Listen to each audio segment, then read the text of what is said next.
I do believe that we are live. Buenas noches, gente. This is, as always, Isidro Montalvo Espinosa, broadcast coordinator for Liga Nacional Puertorriqueña en Vivo. With me, as always, is my co host, the redoubtable Luisa. How are you doing? Good evening. I'm doing well. Very rainy here, which makes me sleepy, but otherwise doing great. How about you? Very snainy here.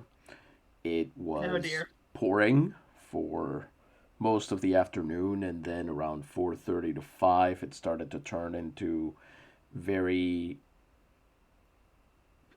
I'm not sure what the term would be. I guess Sleet? flaky snow. Oh. Oh, okay. The sleet is probably correct if we're being honest here, but yes, the point is it's not fluffy, it's not heavy. It just kind of feels like the snow that you get when it's just rain that is solidifying because it's cold enough for that to happen. That's a shame. That's no fun. No, it is not, especially if you have to drive in it, which luckily there were coworkers of mine who had to do that for far longer than I did, so I actually got off lucky. But we are not here in the land of snow. Here on Liga Nacional Puertorriqueña en Vivo, we are in the east of Puerto Rico, where it is, in fact, almost certainly going to rain at some point during this game, to watch the first game of the Serie. I called it Eliminatoria, but it is, in fact, the Preliminar, so pardon me, let me correct that real fast. It is the first game of the series of the first round of the playoffs between our beloved Navegadores de Naguabo and the Guabaleros de Comerío to my left in their turquoise and orange uniforms. And, uh, you know, a few weeks back, some of you may remember, the Rio heads will remember that a few weeks ago, these two teams had an incredibly exciting game that the Guabaleros won. Hmm. The question here is, can they repeat that success? And looking at these teams, you might think that the Navegadores have the advantage. And they Hmm. do, on paper. Unfortunately, what Comerio has on its side is that it is playing with, as we like to say, house money. They were not supposed to make it this far. Oh. At the beginning of the year, they were actually very much in line to miss the playoffs, and most embarrassingly, they share a division with the Mulos, and for a while it looked like they would finish in third place behind them. A team that has been misbegotten doesn't begin to cover it. Uh-huh. We know about the mulos. We do know about the Mulos, just stubbornly continuing to not do well. But in fact, the Mulos ended the season at 88 and 80, and Comerio at 90 and 78, just barely making it to the third Invitación, that's Wow. Spanish for wild card, in the Liga Betances. Nahuatl, of course, is the number one seed, having finished with 121 wins. When you have three team divisions, you're going to get, and unbalanced schedules, you tend to get more extreme win results. That would be highly unusual. In fact, it would be record breaking in today's Major League Baseball environment. So, the Navegadores are sending Ted Balloon to the mound. Comerio is sending. I don't think he's reigning. When did he win? He won Lanzador Nobilísimo, I believe, in 19. I do have this right. Huh. So recently then. I could have sworn he won. Uh, oh, he did. Yeah, 1903. He won Lanzador Nobilísimo. There it is. Okay. The best rookie pitcher award. So he's only one season removed from that. He struggled a little bit last season. Even this one, he had his issues. But Urbano Reyna is still an incredibly dangerous pitcher, and the Navegadores would do well to respect that in this game. They are not the absolute monsters that they were in 1904 when it just seemed like no pitcher could actually hold them off for long. This year, they seem to rely on tiring pitchers out, and if they can't do that, they don't win games. and that might prove to be an issue here. I also see that Comerío has dealt with some of its historical issues on defense by bringing up Florencio Medrano, whom I'm going to guess, indeed, started the year on their affiliate team and is an incredibly good shortstop. Cuban, by the way, and his birthday would have been recently, and he would have been uh, somewhere over 130, 140 years old if he were still alive today. Uh-huh. Yeah. So that's probably not happening, I don't think. Well, we don't know for sure, so it's True. possible. Yes. Anyway, let's say we get down to the field. I think it's time. Yes. Let's see if the sound is working. The fact that Roger Clemens named his kid Kobe is just... Well, I mean, what more white guy thing could you want, really? Why did he explain? He named all of his children names that start with K as a tribute to his strikeouts. I don't like that. Okay. Yes, agreed. Not not a fan. I don't think it's controversial anymore to self-identify as not a Roger Clemens fan. I think it's okay to do that now. Mm-hmm. Hey, C. Seiler, you're here, so hopefully the Naves will win this one for you. We are in pitch by pitch mode. Let's see how we're doing here. La Timonera is hosting an increased crowd of almost 5,000 for today, so hopefully the Navegadores will not disappoint them. Partly cloudy, temperature 31 degrees, and the wind is blowing right to left, so balls are going to take weird hops, and that is going to prove problematic for both outfields, I would imagine. Around the league, we can very quickly look at the playoff matchups that we're seeing. The Cítricos are, for the Betances matchups, these are all going to be games 1. For the Ostos matchups, they will all be games 2. So, the Cítricos are visiting the Metropolitanos, another team that looked like they were going to miss the playoffs at the beginning of the year and then just kind of jetted upwards towards the end of the season. Mm-hmm. The Cuervos are hosting the Termales. I don't remember if the Termales... I believe the Termales ended up winning their division in the end. This is going to be important in a bit. The Ejemplares are about to get absolutely rocked by the Triple Crown winner Ezequiel Vázquez and the Cotorras. The Murciélagos are going to host the Arzobispos, yet another team that barely snuck in at the end, beating the Rebeldes, despite, I believe, still having a losing record overall. Okay. They won their division, but it was a close thing. Their playoff chart is hilarious. That division chart, the Rebeldes are just about a month ago, they were 84% likely to make the playoffs. 1 month later, out of the race. Ugh, amazing. The Golondrinas are going to host the Santos. They are currently leading the series 1-0 since there's only been one game. The Brujos are leading the Mofongueros 1-0. Grant Johnson, stop me if you've heard this one before, had 4 hits, including a home run in game 1. That's just how it is now for the Hechiceros. They're just killing it. The Señores, pardon me while I contain my desire to spit, are hosting the Menestrales, who made a big run towards the end there, especially thanks to Lucas Robles, who I think had something like 4 near no-hitters in the last couple months of the season. I think he may have finished one of them. I'm not entirely sure. It did not look like a year for no-hitters, and then I think like 8 got thrown in September. Amazing. Jose Peralta and the Galanes are going to Salinas, where they will face Pascual Magdaleno and the Pescadores. Salinas is the other team that was in contention for the division with the Termales de Coamo. The Chupacabras will go to the Palomas, and this is going to be a hell of a pitching matchup. Let's see what happens here. Canovanas can not score runs, but they can sure prevent you from scoring them, and Sidra is almost the total opposite. Well, I say that. Really, they are good at both sides of the ball, but I would say they're more offense forward. Okay. Speaking of offense forward, the Jinetes are hosting the Vejigantes. and currently lead them 1-0. And with Jeremias Cabrera on the mound, that probably will continue. Barceloneta and the Marineros are leading the Ingenieros 1-0. Kip Larson takes the mound against the venerable Neron Jimenez, also known as El Pálido, the pale one. Ooh.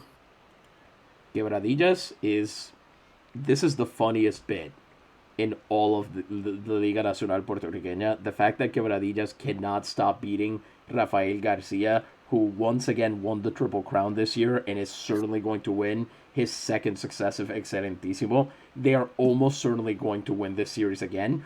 And Quebradillas, by the way, was going to be the division winner almost this entire time. Isabela beat them out at the end of the year. Oof. They're a real thorn in their side then. Yes, they are.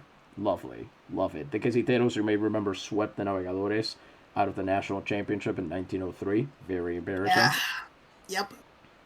That last game was a 22-inning game in which Rafael Garcia pitched, I think, something like 13 of them. What's their team name? Do they have a mascot yet? The Isabela? No. Or Quebradillas? The Corsarios? Yes.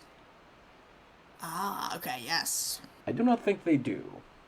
No, I don't think so either. Yeah, the Quesiteros have one, but it's from when they were known by another name. Yes, true. The Milagrosos are hosting the Taínos, who, despite having a losing record, are currently ahead in the series 1-0. Jake Getman, again, stop me if you've heard this one already, hit a homer in that game one, but it wasn't enough. Carolina, the Tumbabrazos, are currently leading the Esqueletos 1-0 in that series. Vieques also has a losing record, but won its division, so what are you going to do about it?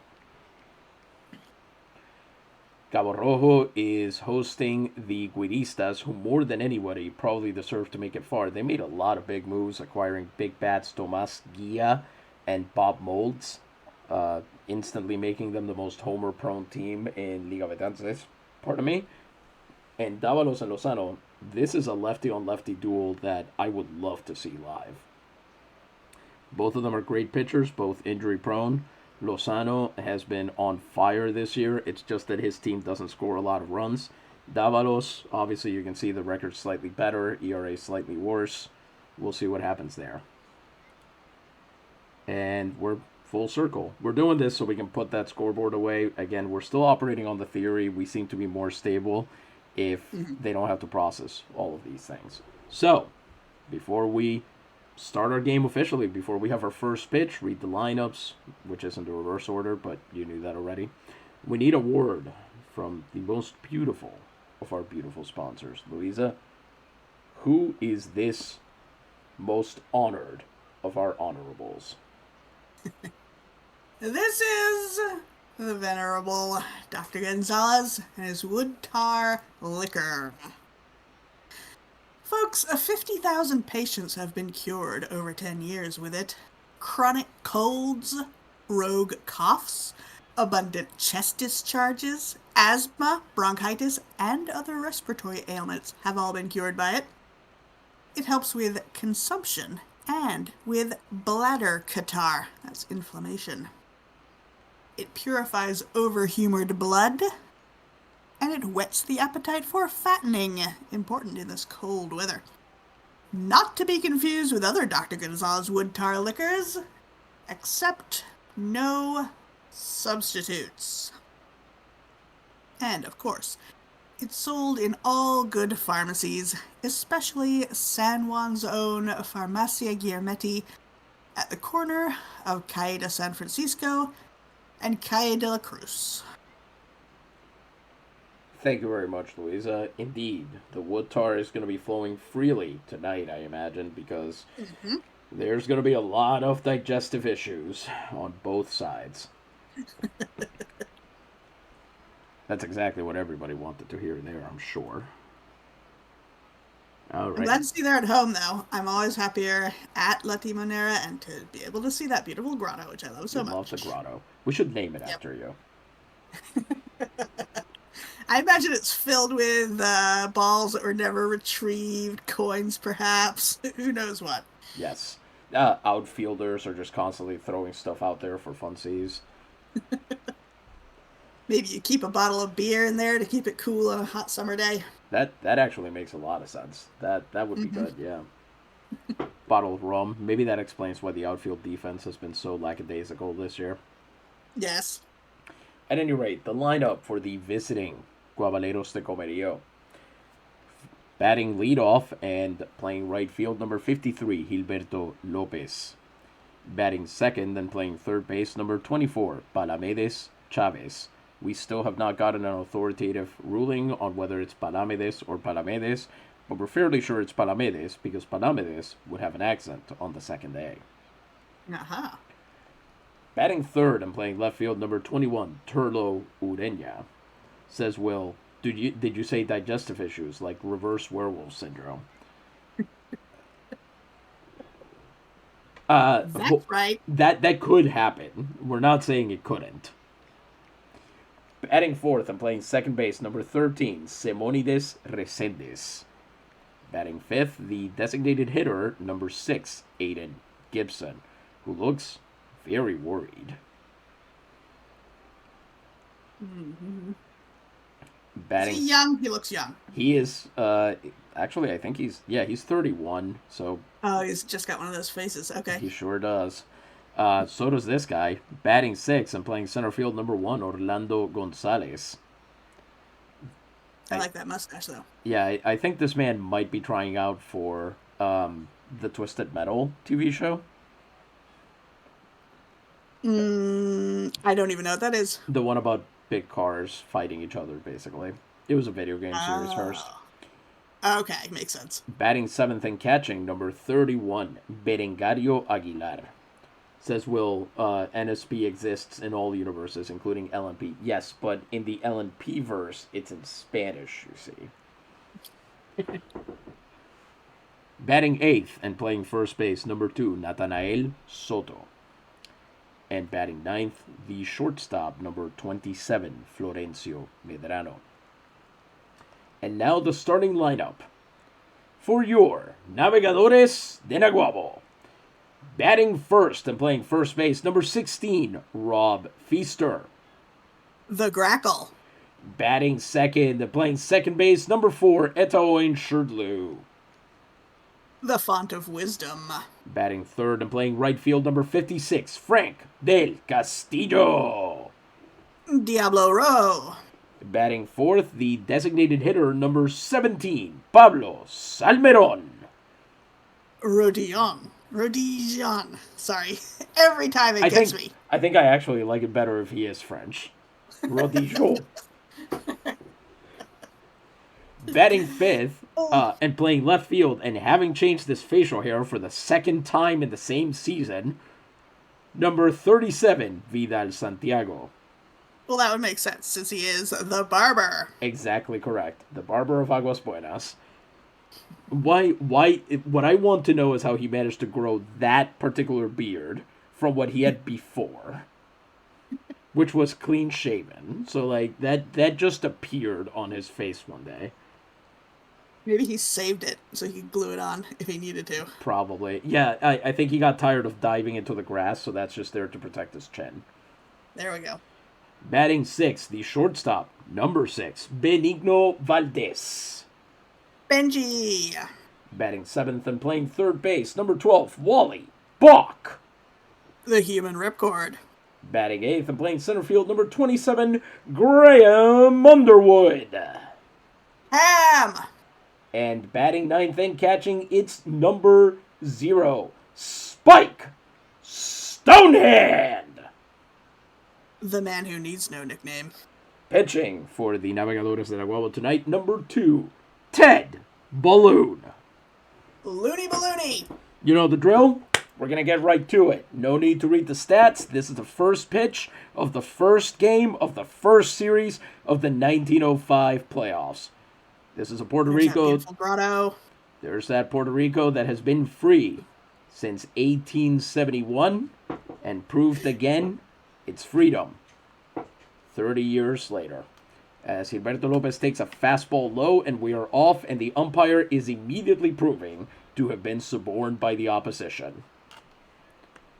You know, you say they're free, and as we took a swirl around there, it seems they've also slipped the surly bonds of Earth, Oh, and they're floating somewhere above the clouds. we believe that that is a true artistic representation of what it feels like to be at a ball game.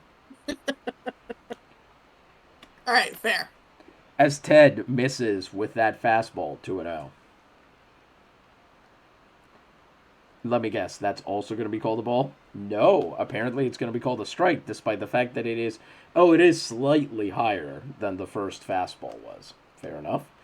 2-1 after that one. A forkball falling low there. Gilberto Lopez has 15 home runs. I believe that currently leads the club by some amount.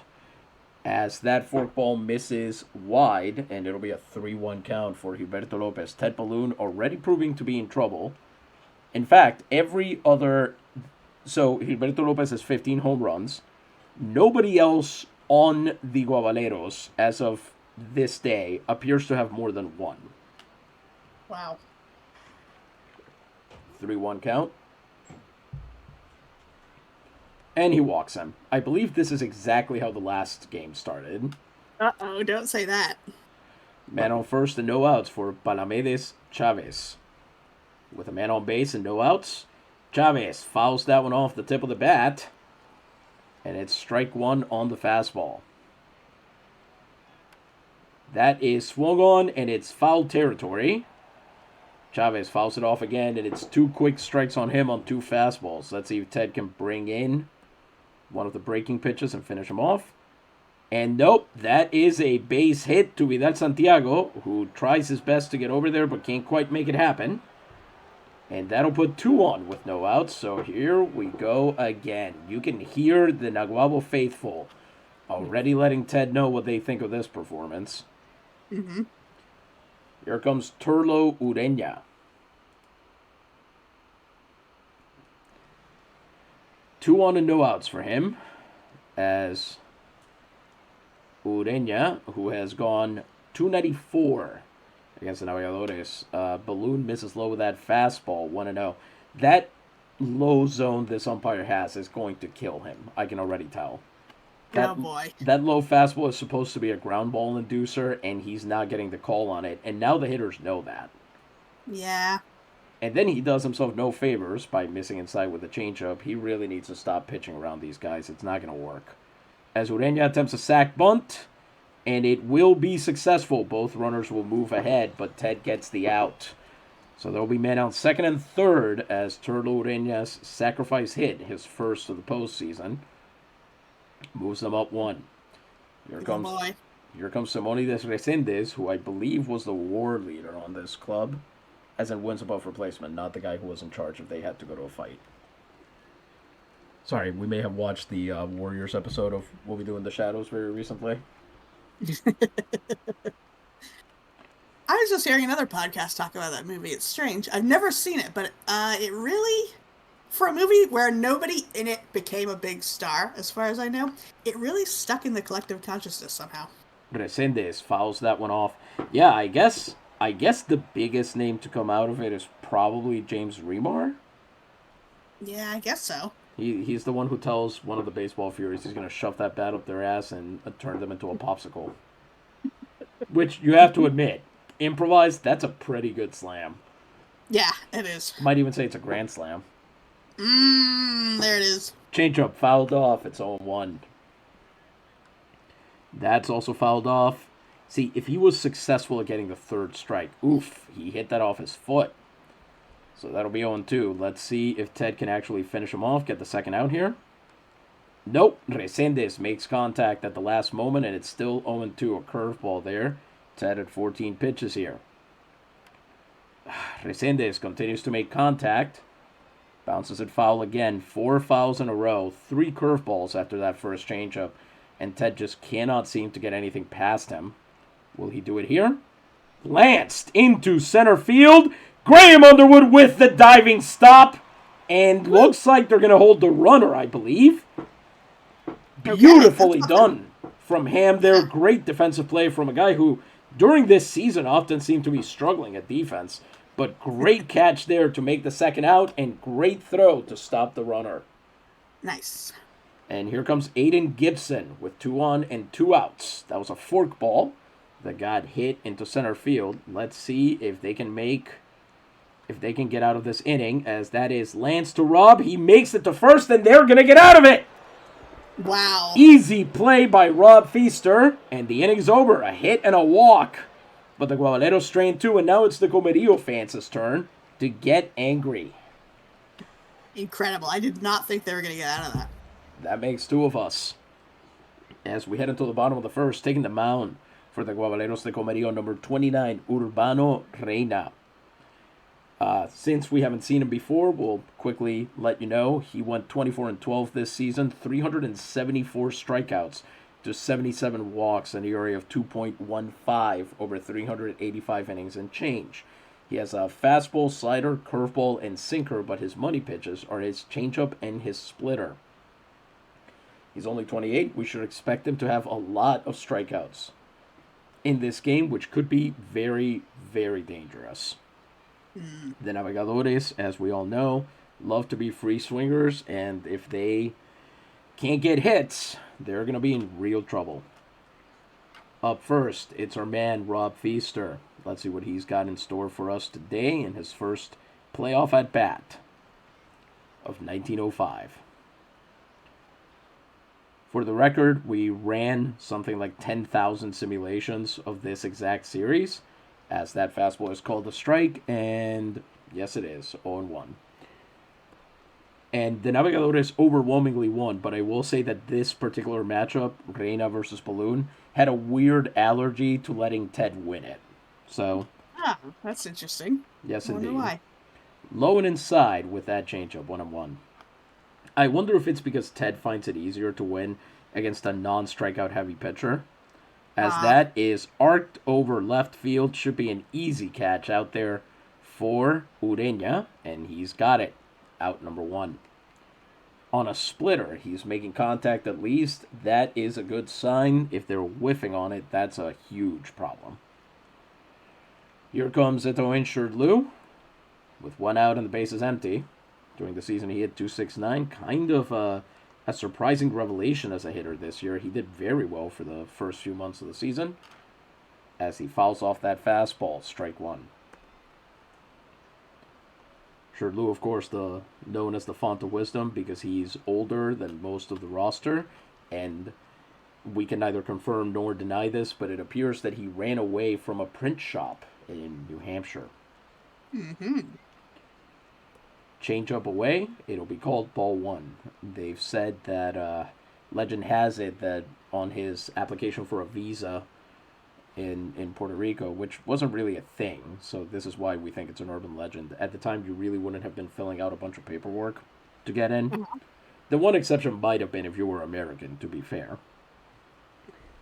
But legend has it that he put his mother's name as Lorem Ipsum. Pretty clever. Splitter inside 2-1. Not sure what he put for his dad's name. That must have been interesting. As Shirley takes strike 2 on a fastball low. 2-2. Let's see if Reyna finishes him off here. Shirley not quite as given to the strikeout as his fellow Naves.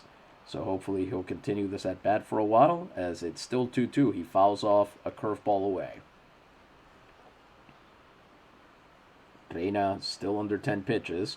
That changeup gets oddly close to nicking Shirley's knee, but instead it's ball 3, and that brings us to a full count. And you know what that means. It's the 6 words everyone loves to hear during a baseball game. Here we go. This will be a payoff pitch. Woo! And let's see what the payoff is. As he gets him, changeup inside, and Urbano Reyna gets his first strikeout of the game on his 10th pitch. One of the few changeups that I think is better than Ted's in the league. That's really, the changeup became the pitch of the 1900s as far as we can tell. Although really, what we are discovering is that the internationalism of baseball in the LMP verse, people were developing pitches with an alacrity that can only be described as Satchel Paige-like. Huh, alright, that's evocative. Urbano Reyna now faces Frank del Castillo with 2 outs and no on. Frank del Castillo, one of the best players. He's currently, I believe, 5th in WAR in Liga Betances. Right behind his own teammate. First in runs scored with 129, pardon me. 5th in runs batted in with 111. That is a strike, down and in on the splitter on 1. If they're at least taking the first pitch, that might be a good strategy. I can't really tell, as that's a fastball in the zone and it's sent foul on 2. Reyna, unlike a lot of heavy strikeout pitchers, doesn't walk a ton of guys, so that's part of the problem too. When you can't rely on him occasionally just going wild and missing the zone, there's an issue there. And Castillo sends that one foul. We stay at 0-2. Reyna rears back for the next throw. And that is lanced into left field, but looks like it's going to end up being foul. The wind, if anything, probably made that one more foul than it otherwise would have been. Fouler, I suppose. Mm-hmm. A sinker that time. So we've had nothing but, well, we've had the split finger, but after that it's been fastball variations. My favorite classical music piece about baseball. I was gonna say, that could be a new album title for the band Fastball. And that would be great. What they should do is they should reform as a version that does kind of more, I guess, lowbrow music genres, and then they can be called Sinker. I like that you say reform as if they haven't been still working together for over 20 years now. Oh, see, I assumed if they were still a thing, they would not have let Machine Gun Kelly do what he did to that Oh one my song god! of theirs. You know, That makes me so angry. did you see that he did that to Country Roads? I am not surprised at all. For some Well, yeah, of reason, course not. well, yeah. For some reason, it's incredibly popular to take a song that means something and have it in your version mean exactly, literally the opposite thing, and I don't know why. Yeah. Because he thinks that's clever. So clearly, what we Yeah. need to do is bring the ghost of John Denver back to snipe him Yes. in Minecraft. In Minecraft, satire, Exactly. parody. 1-2 count for Frank del Castillo. Ooh, Frank, that's a daring take, and the fastball misses. 2-2. At least they're getting Reyna to throw pitches. Usually, this is where they go down in 8 pitches apiece. As he hits that one into right center, that is not going to drop. It is going to be safely in Orlando Gonzalez's glove, and the inning's over. That one could have been shorter, let's admit that. Nothing across from Naguabo, but they fought hard on all 3 of those at-bats, and we head into the second inning. Scoreless tie. Where's your private vibe meter here, I guess, as of that inning? I feel like they've given me some hope after getting out of that first half where it looked very bad very quickly. I think they might win this one, but it's going to be hard, and it's going to be a very low score, I think. I think the low score, I think, is correct. And I do think you're onto something there insofar as if it is a low score, I think in this game, that favors the Navegadores. I don't always think that, but I do think it's true here. Okay. Not really sure why. That's kind of just the way I'm being moved, but I think, well, the last time they won a 9-8 game. So presumably, if the Naves can keep runs off the board, that should result in them strangling the Guabaleros more than themselves.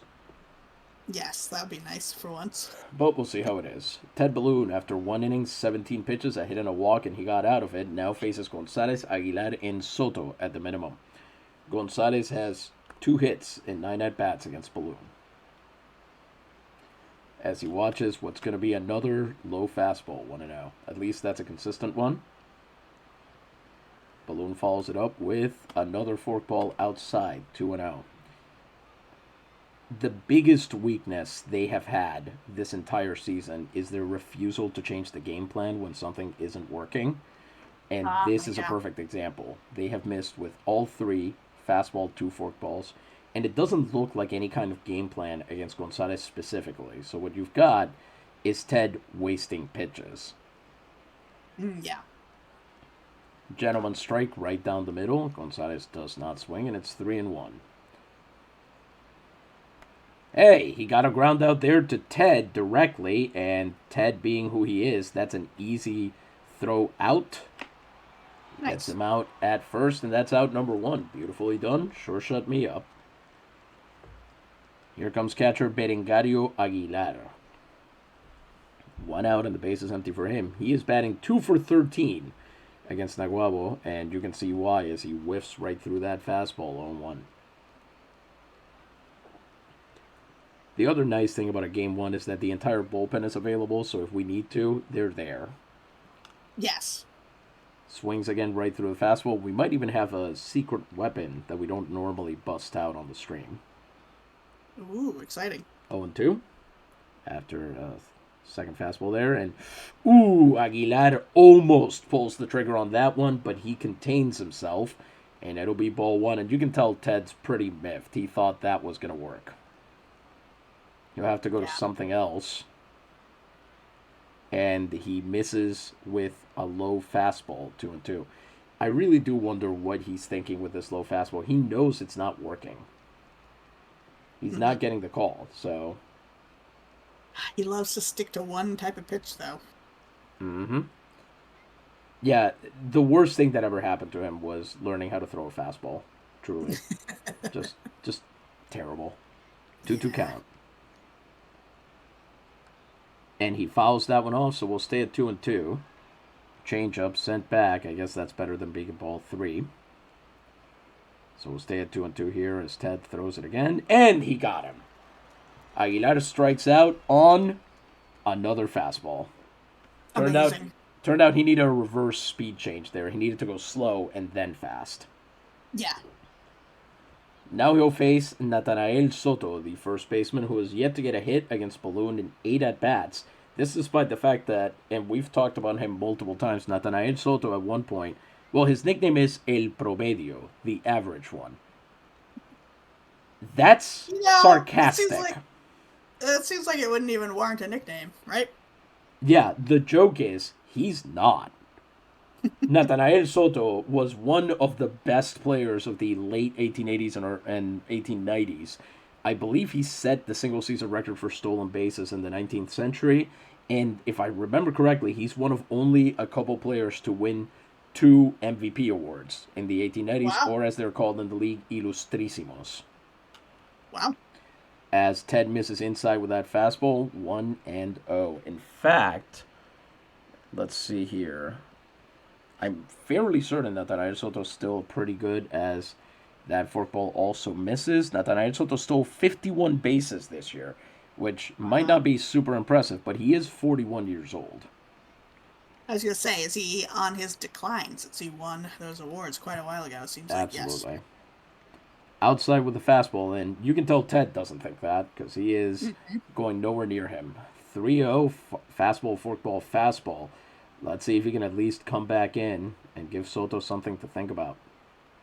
Strike right down the middle with a fastball once again. It's weird how little he's going to any non-fastball pitch here. And that's exactly what that's going to result in. That's Ted's second walk of the game. Nothing even close to the zone, and all bets are off on whether Stonehand's going to do anything about it. Yeah. Here comes Florencio Medrano, the shortstop. He hit 16 for 68 during the regular season, an OPS of 511. He's here for his defensive value, let's be clear. As Ted attempts a pickoff there, as if he's annoyed that Soto got to first base, as if he had no control over that. Well, he had no control. That was the problem. And Soto goes for that steal, and he will be run down at second. Soto is caught stealing. The inning is over, and Comerío gets a walk, and that's Hawk here in the top of the second. Still no score.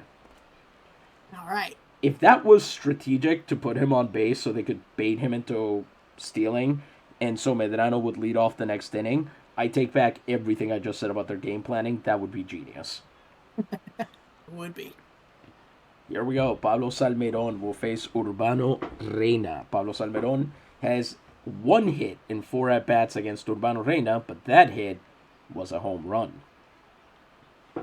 He struggled for most of this year before really coming into his own in the late seasons. He hit his second home run, his second grand slam of his career, as well as his second walk-off home run. Says Will, that's a little too genius for the Navis. Yes, you are entirely correct. Well, even a stopped clock is right twice a day, so. Indeed. A stopped compass? Who knows? Mm-hmm. Urbano Reyna, 1 inning, 1 strikeout, 17 pitches. Pablo Salmeron, who crushes lefties, is in this game. Let's see if he can continue to keep that flame alive. And, ooh boy, swings right through that sinker. It's strike 1. Second pitch to him. Salmeron hits that one, and it misses Medrano, who dives for it. Pablo Salmeron has the first hit of the game for the Navegadores. He'll be on base to lead off the inning. Nice. And you can hear this town letting him know how much they appreciate him. Pablo Salmeron this year stepped out of the shadows from backup catcher to playing a lot of designated hitter and first base. He's been very happy with what he's done. 15 home runs on the year, which is not only more than he had hit in the rest of his career, I'm fairly certain 5 times more than he had hit in the rest of his career. Here comes Vidal Santiago. Man on first and no outs for him. As the butt rock heralds, as it usually heralds, changeup missing low for ball 1. So nothing. Mm-hmm. Urbano tries again, and he misses inside with a fastball, 2-0. 21 pitches here for Reyna. Santiago hits that one right to Medrano, who drops it. Unbelievable. That'll put 2 on with no outs. Medrano is here exactly because he doesn't drop the ball. And with most teams, I would just say they want a better shortstop. You need to understand that the Guabaleros' history at the shortstop position is dire. Oh, man. Is that a hard position to fill? Because you need to be kind of a everyman sort of guy, huh? You need to be the best defender on the field.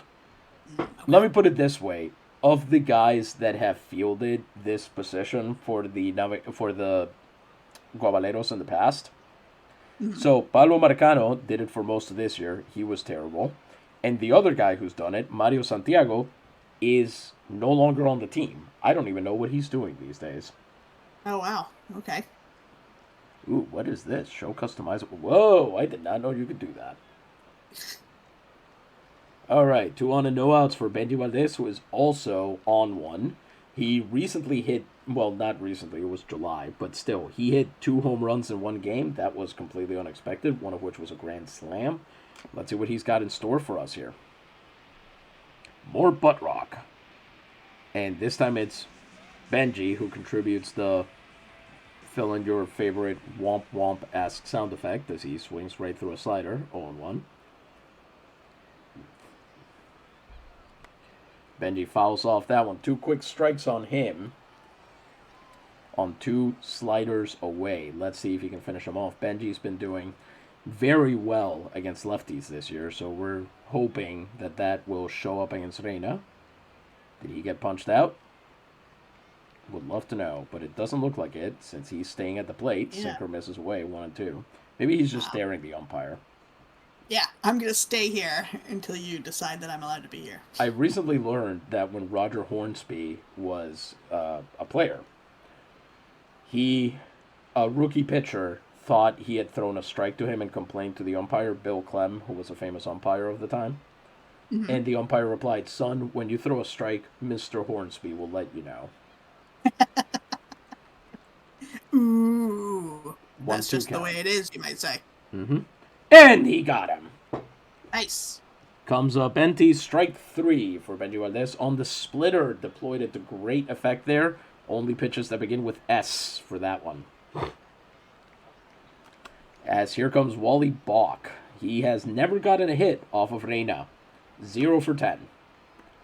Wow. Yep. Wally, after a great start to the season, suddenly had some real issues and ended up hitting just 238. He's got 17 home runs on the year and 100 runs batted in, which is, shall we say, not bad at all. 0-1 count with 2 on and 1 out. A fastball low in the zone there, called strike 1. That one looks like a bit of a favorable call from the umpire, but sure, it's 0-2 now. And what looked like a promising start to the inning might suddenly be devolving. As that splitter misses low. 1-2. Hey, look at that. The umpire finally figured out he can make that call for the other team as well. Get him. It's a 1-2 count. Wally takes that fastball outside to even the count at 2-2. 30 pitches now for Urbano Reyna. Let's hope he doesn't hit into a double play, I guess. And he got him. Back-to-back strikeouts for Urbano Reyna as it gets tipped into Aguilar's glove on the slider and he holds on. And here comes Graham Underwood, whom we just saw make that diving catch a little bit ago. With 2 on and 2 outs, he comes up as the last chance the Navegadores have of getting some runs across in this inning. Let's see what happens. He's been doing much better in the latter part of the season. Seems like he fixed some mechanical things going on with his swing. Come on, Ham. As the sinker misses away 1-0. That'll be a strike with the slider 1-1 here. Urbano Reyna, very, very good against lefties. Absolute murder on them. And Underwood there bounces that fastball foul. So we'll stay at 1-2. Let's see. There's a big pitch coming out for Urbano Reyna right here. Can he do it? And he can. Urbano Reyna, after allowing 2 on, gets 3 strikeouts in a row to finish the second inning. So despite the hit and the error, the Navegadores are unable to cash in. They will be kicking themselves after that one. Darn it. We are through 2. We remain scoreless. Shall we have a quick update on how the rest of the world is going? Yeah. San Juan is currently leading the Cítricos 3-0. Wow.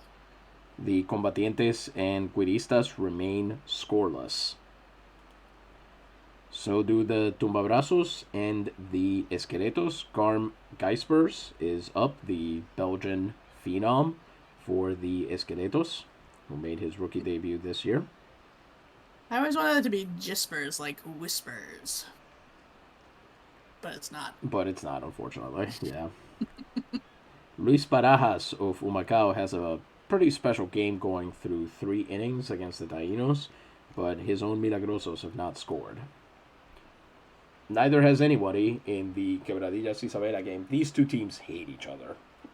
Oh, They boy. hate each other. It's like the Navegadores have rivalries. They have teams that they respect. They have teams that, they play against a lot. Mm-hmm. I think the only team that they truly, truly hate is the Cotorras. Yeah. That does make sense. Barceloneta is leading the Ingenieros 1-0. Barceloneta has a history of knocking the Ingenieros out of the playoffs. This is a thing. In fact, they knocked them out of the playoffs when Victor Nieves' nephew Silvano was in the Marineros bullpen. Victor Nieves watched his old team get knocked out by his nephew's team. Ugh, heartbreaking. The Jinetes are beating Loíza 2-0. And the Chupacabras are leading the Palomas 1-0. No score between the Pescadores and the Galanes. And the Señores are leading the Menestrales 1-0. Surprisingly, no score yet between the Mofongueros and the Hechiceros. In fact, the Hechiceros haven't been able to reach base off their own bats. And now I have a question. Mm-hmm. Do you hate the Señores because you love the Reyes? Do the Reyes hate them, or is this just you? They're in the same division, so... Okay, there we go. And they're good. The Mercaderes, who cares? They're not good, so... Okay. I don't have to care. But the Señores are very, very good. In fact, they were the number 1 seed in Ostos for most of the year until the Jinetes kind of got their heads right. Oh, okay. Adjuntas is taking its revenge on the Golondrinas. They're ahead 3-0 in the fourth. And my word, the Arzobispos are currently leading the Murciélagos 3-2, although that could change here as they have a man on third with 2 outs. And Remigio Valles is not the kind of guy to pitch in a high pressure playoff environment. Hmm. No score between the Cotorras and the Ejemplares, 0-0 over there, or between the Cuervos and the Termales, who are also 0-0. And we've reached the end of the rope. Well, that's where we'll be by the end of this game, we imagine. In the top of the third inning, Ted Balloon, 34 pitches over 2 innings, 1 hit, 2 walks, and 1 strikeout, faces Florencio Medrano, who of course was at the plate when Nathanael Soto got caught stealing. That curveball misses inside because it's always a great idea when a weak hitter comes up to pitch around him. Medrano fouls that one off, and it'll land behind Feaster, who for some reason doesn't attempt to catch it. So 1-1 count. Ted for the 1-1 pitch. Medrano fouls that one off as well. It'll be 1-2 as he takes the curveball behind them. Outfield moving in shallow for Medrano. That is knocked to Feaster. He's got it. Will make the throw to Ted Balloon, who reaches up to get it, steps on the bag, and that's out number 1. Hey, Louisa, that's one of your guys. That's a number 27 over there. Oh, nice. And he vanished. Oh, dear. He's so embarrassed, he just disappeared. Mm-hmm. The lineup turns over, and here comes Gilberto Lopez. And here's the absurdity. You remember how Ted gave him a walk last time? Yes. Here's the absurdity. He is batting 200 against Ted. No homers. So, maybe it would be a good idea to try and get him to actually swing the damn bat. Well, that's asking a lot of Ted. Yes, it is. And especially because Gilberto Lopez is one of the best batting eyes in the league. Mm-hmm. As he holds up on the forkball, 1-0. So if you pitch around him, all you're giving him is more chances to demonstrate what a talent he has. Mm-hmm. 2-0 count as he misses again with a fastball this time. But I guess that's just... You have got to be kidding me. Fastball low, 3-0. Let's see if Ted wants to stop walking every other hitter. And the answer is no. It's a 4-pitch walk to Gilberto Lopez, his second of the game, and the third for Ted, who is now at 42 pitches and has yet to finish the third inning. Gilberto Lopez will be on first base with 1 out for Palamedes Chavez, who got a hit last time he came up.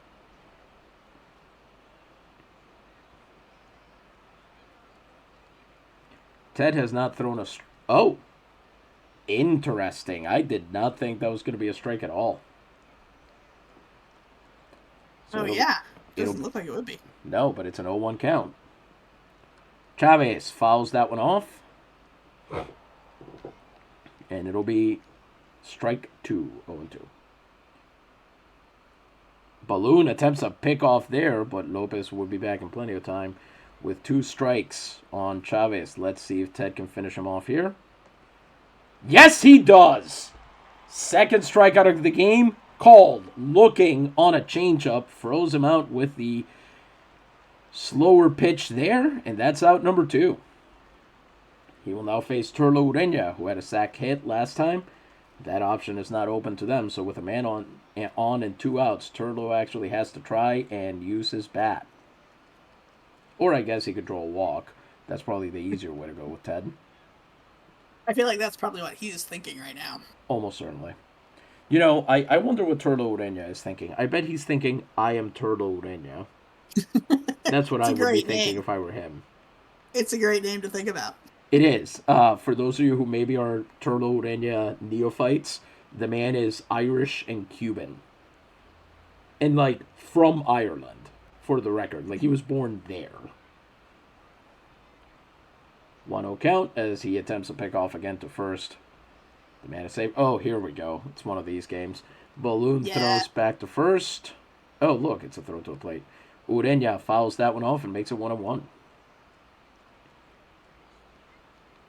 Fastball there. Swings through the forkball up high, 1-2. Let's see if Ted's got his number now.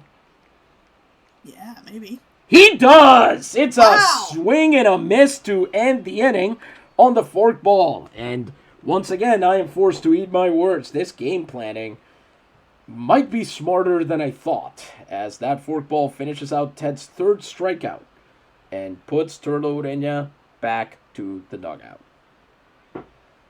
We head into the bottom of the third, and it'll be Urbano Reyna, who is through 2 innings, 1 hit, 4 strikeouts, 35 pitches, as he faces Spike Stonehand, the only Naguabo batter he has not yet seen. Here goes nothing. Spike this year has been a bit of a revelation. For a while there, he was almost the best hitter on the team, as that splitter will be called a strike, but still an on-base percentage of triple threes from a catcher who historically could not stop striking out is really nothing to sneeze at. Yeah. That changeup misses low, 1-1.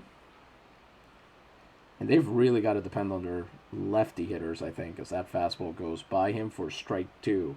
The defense in the outfield is much worse to the right. So that's really the way to go, I think. Although I keep saying that, and then every time they hit it there, those guys manage to do defensive plays that we all thought impossible.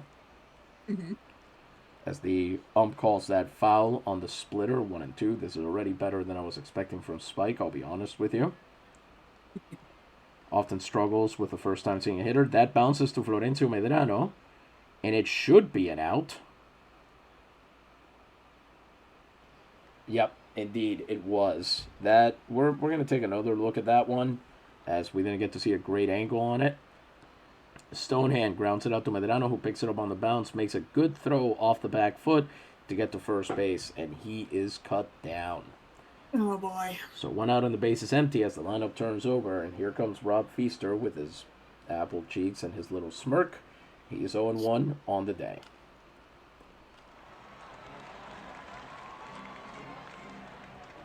As that's got to be a high ball, and indeed it is, the fastball.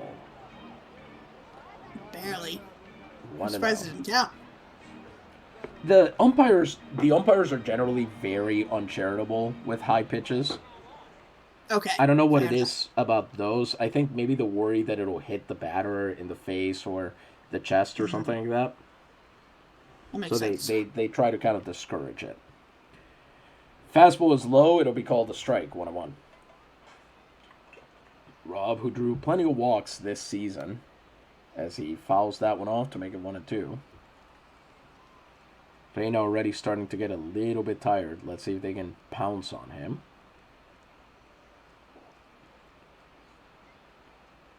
Feaster watches that one high once again. 2-2 on a splitter this time. Nicely done there, taking that pitch. And he checks his swing. Beautifully done on another splitter to bring this to the fullness of charity. So this will be a payoff pitch. Woo! Rob Feaster, of course, last year, one of the guys who worked as hard as he could to steal the most bases in one postseason, and he struck out swinging on the fastball.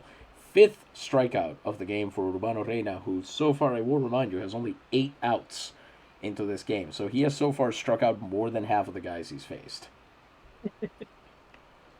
Amazing. He now faces Eto'o Sherlu, who is 0-1 on the day. 2 outs, bases empty. Sherlu back against Reyna, struck out with the bases empty in the first inning. This time he goes after the first pitch and looks like he fouls it out. 0-1, a fastball this time. If they can just hold, I mean, obviously the ideal thing is to hold them to no runs. But in this case in particular, if they can just keep that going until Reyna gets tired, they might be in with a shot. I mean, he lost 12 games somehow, you know what I mean? Yeah. 1-1 count. Whereas Ted, I'll point out, lost 5.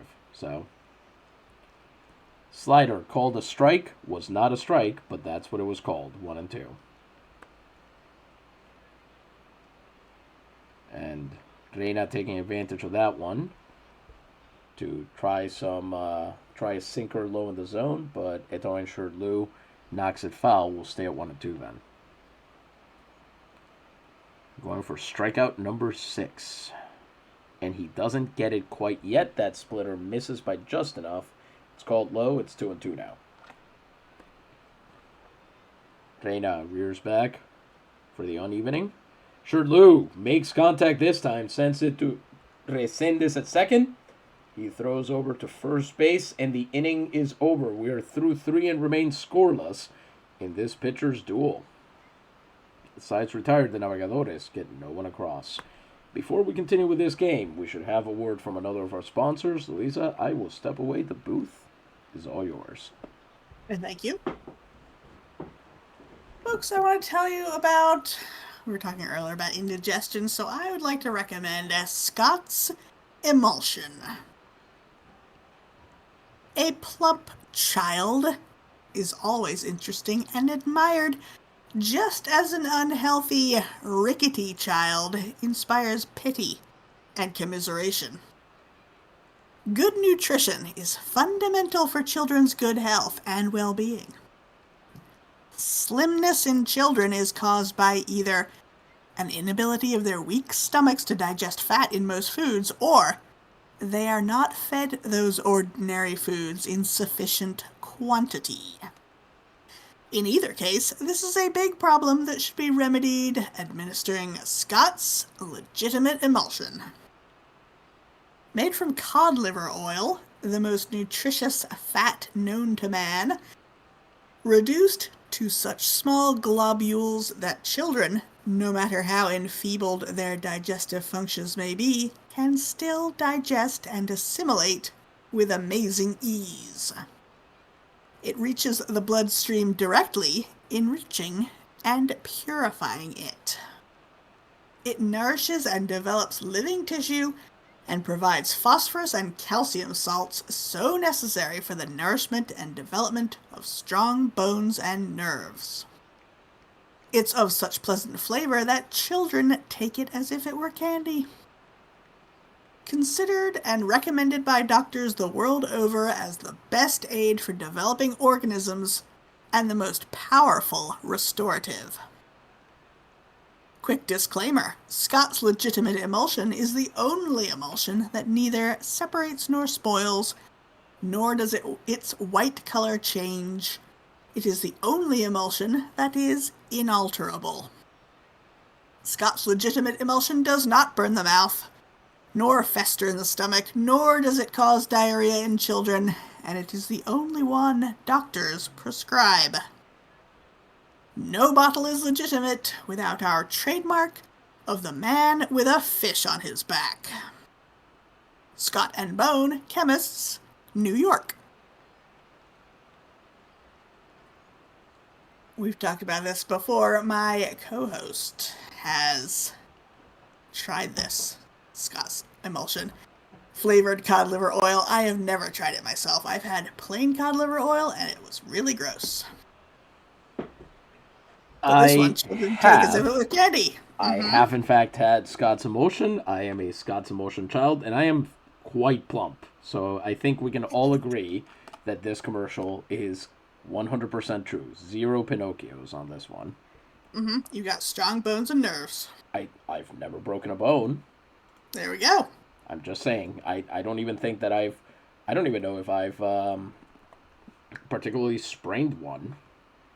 Exactly. You might be unbreakable, and it might be due to Scott's Legitimate Emulsion. I have long said that I am the David Dunn of baseball announcers, and that I also like wearing green, and I can't swim.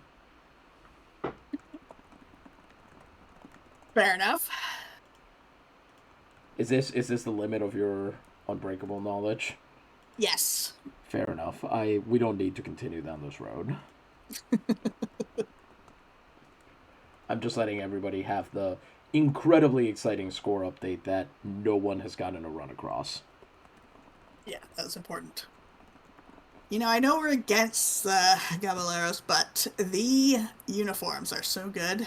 The uniforms are they are truly on another level. I mean, orange and turquoise is a nuts color scheme. Is there, Yeah. real question, is there an ice cream that is this color?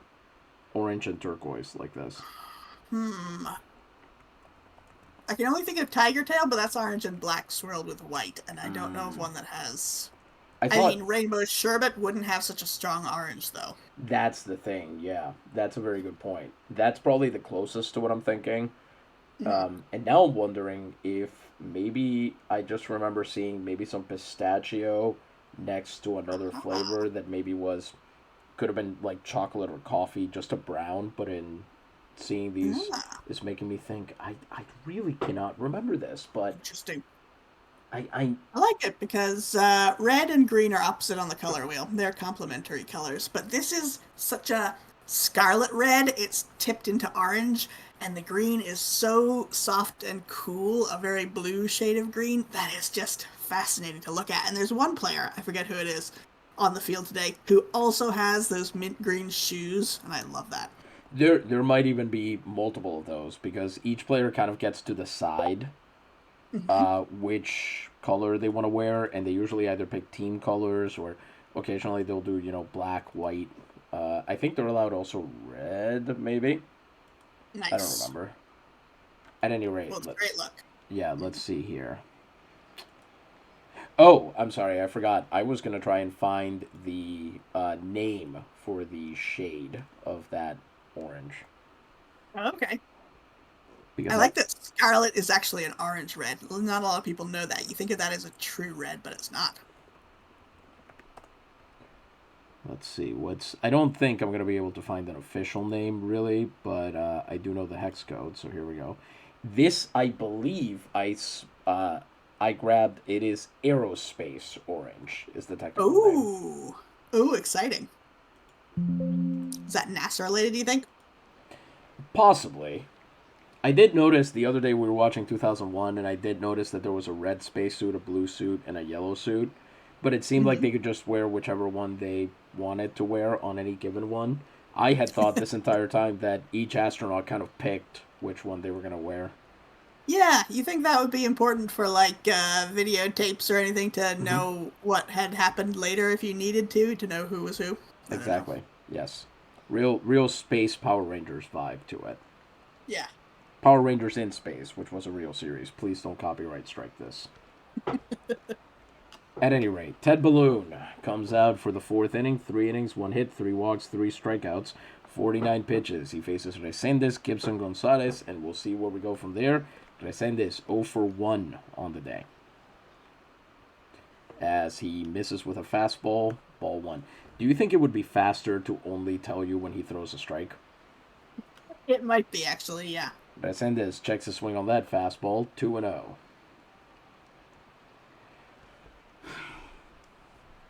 The thing is not opening every batter up with a pitch away. The thing is doing that, doing it again, and doing it a third time, and not changing the plan. Yeah. It's a quick hitter's count for Resendes, followed by a gentleman strike right down the middle, and we're guessing that Ted is going to complete the walk here. No, he actually gets the called strike on the fastball. He appears to have thrown nothing but fastballs so far. Let's see what Whoa. he's going to try now. That is hit hard, but Sherdloo has it. Makes the throw over, and that's a ground out for number one. A fastball. He got him on a fastball. Hmm. Here comes Aiden Gibson, who is also 0 for 1 on the day. He also grounded out back in the first. Here, he misses the fastball completely, 0 1. I don't want to jinx it if this is what they're trying to do, as he checks a swing on that changeup, but it is a strike. So all he did there was get himself a called strike, too.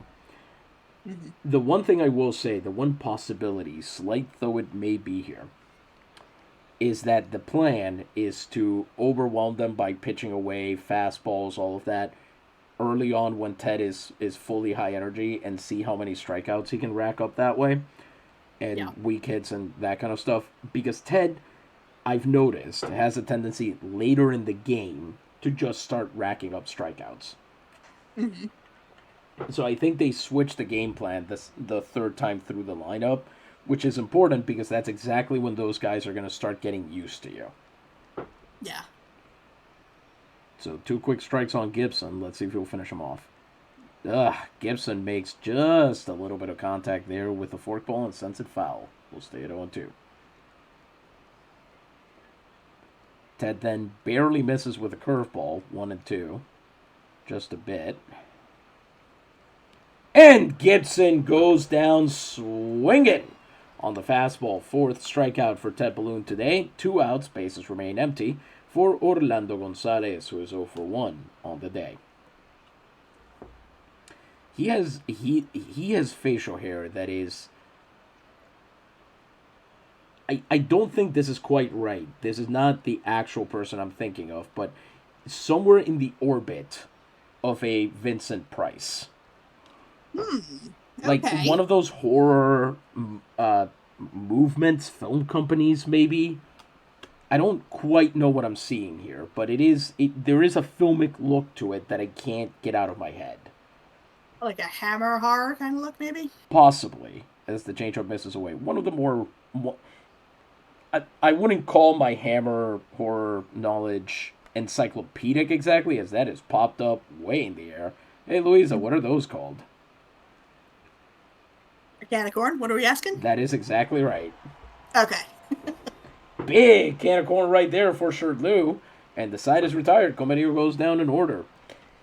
But the way I was going to say it is, my knowledge of their films is not what you would call encyclopedic, but I am fairly familiar with the major ones.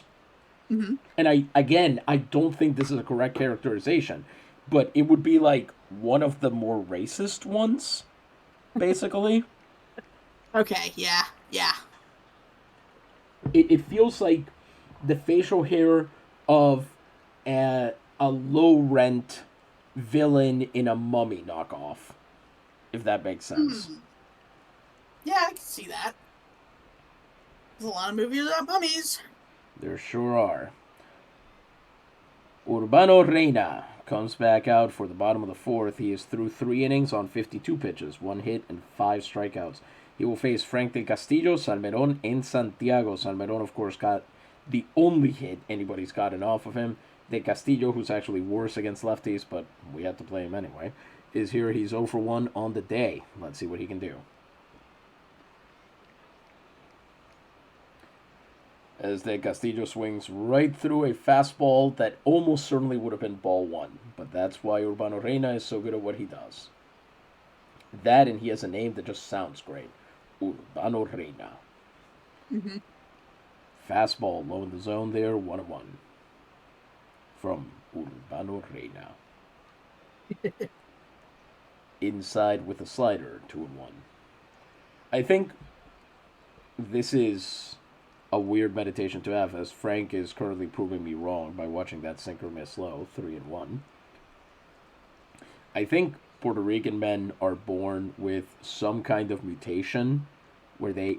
Okay. You have got to be kidding me, that would have been ball 4. Ugh. As that is instead fouled off to make it a full count. So this will be, eventually, a payoff pitch. But I think we are all born with a strange mutation that gives us some kind of radio voice superpower. Okay. Because, well, when I used to work during college, I did an internship at a magazine. And I had to write up events that were happening around the island for the culture section. Mm-hmm. And one of them was an operatic tenor. A Puerto Rican operatic tenor was going to be doing a concert. And I got in contact with what I thought was his publicist. Turned out it was him. And one of the reasons I thought it was the man's publicist and not him is that the man had possibly the most opposite voice to what you would imagine an operatic tenor to have in real life. Oh, interesting. The pitch was right. Everything else sounded like sandpaper.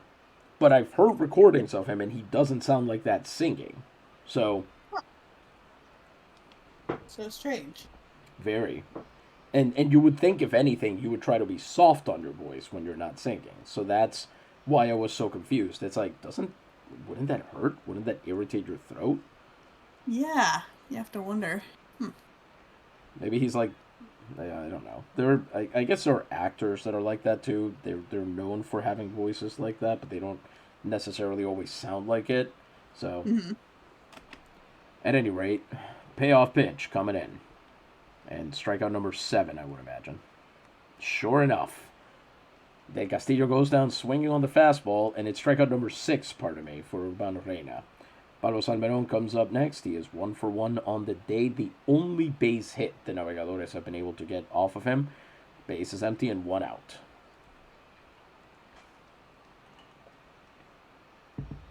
Salmerón watches a strike away on the splitter, 0-1. Pardon me. He then watches a changeup called a strike, low and away, 0-2. He's going to have to start protecting the plate sometime if he wants to win this matchup. Salmerón actually weirdly hitting worse at home, which is very strange for a Navegadores hitter, as that is fouled off to stay at 0-2. It's very sad to watch and he goes down swinging. That is strikeout number 7 on the changeup this time.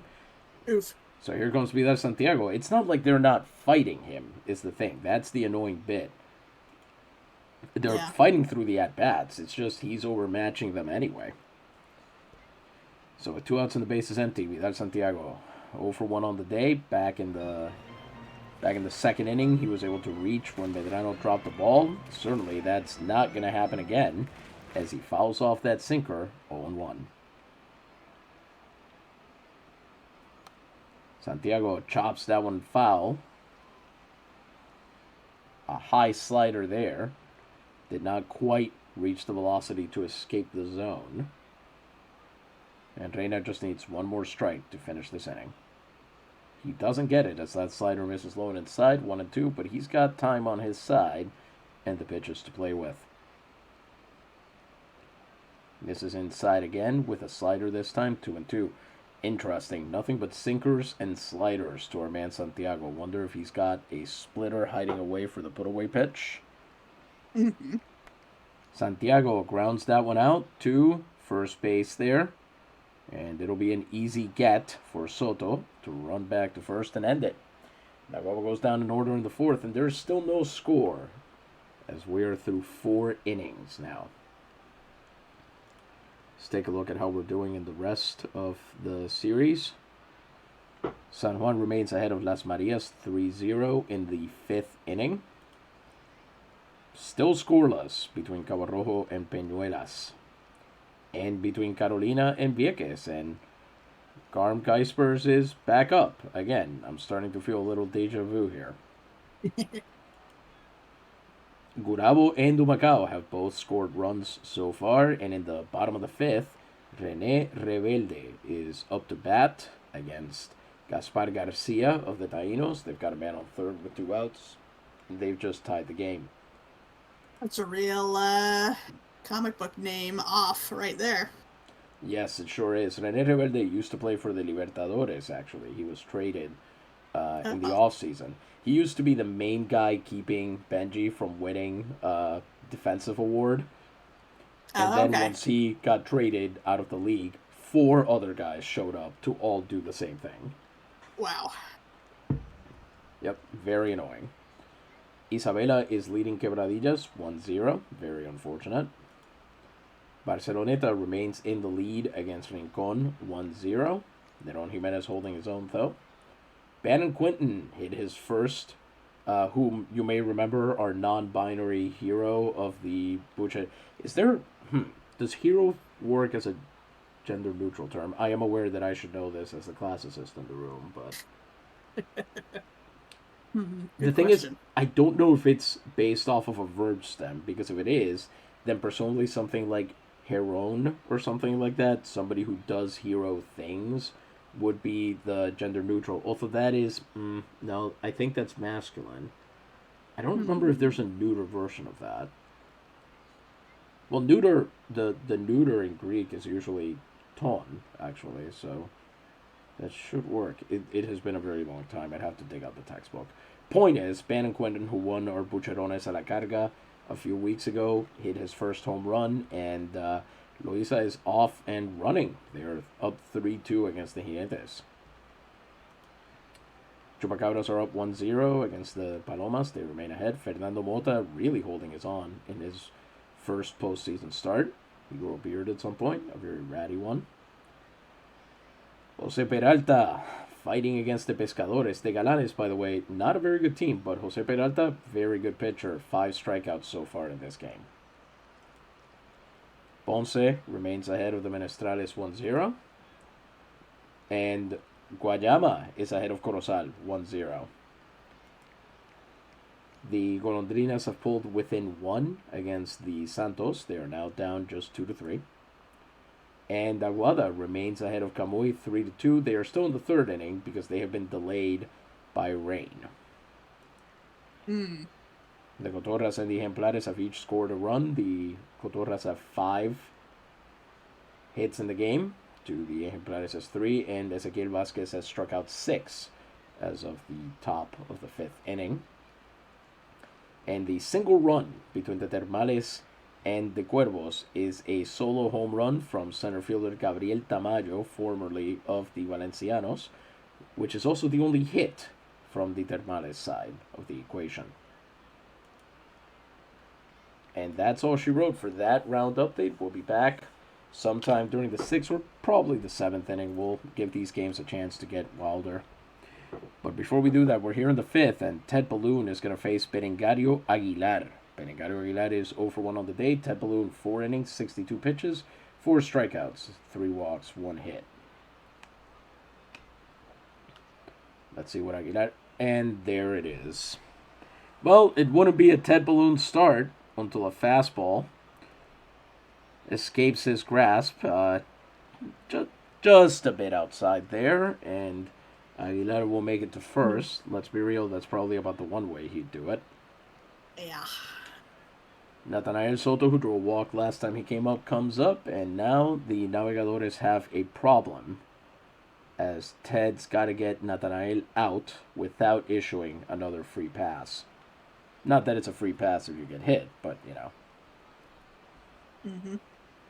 Whiffs on the forkball. It'll be strike 1.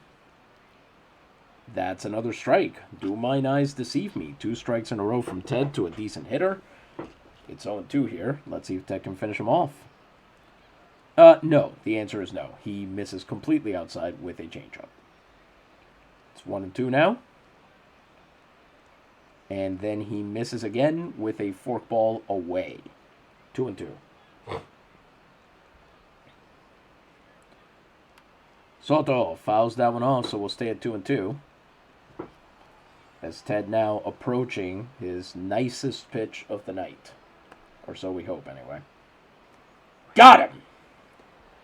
Nathanael Soto goes down swinging on a fastball. Soto can't make contact, and it's strikeout number 5 for Ted Balloon.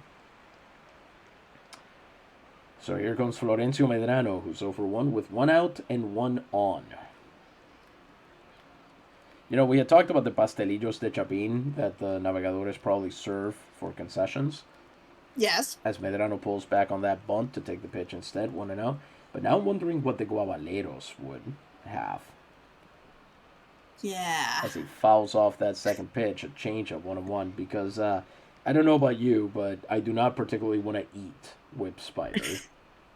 I was going to say, as soon as you said that, all I could think of was the episode of Fear Factor where they did try to eat whip spiders. And somebody freaked out and didn't do it, and they had to shut down that line of whatever. But, Classic. Oh man. Yeah. They got those long legs. No, thank you. Fastball. It's 1-2 now. And once again, he starts playing with his food. Fastball misses low. 2-2. This is what happens when you're confident in the bullpen. Why are you pitching in on him? Misses inside with a fastball to bring it to a full count, so this will be a payoff pitch. It would be incredibly embarrassing to issue a walk to Florencio Medrano. Yeah. Who does him a favor there by fouling that ball straight back. So payoff pitch number 2 coming in. Medrano fouls that one off as well. This is why you could have pitched strikes before. That is hit up the middle, and that's going to land in no man's land. And this is nobody's fault but the batteries. As Ham uncorks that throw, and he'll be called safe on a close play, and they shouldn't.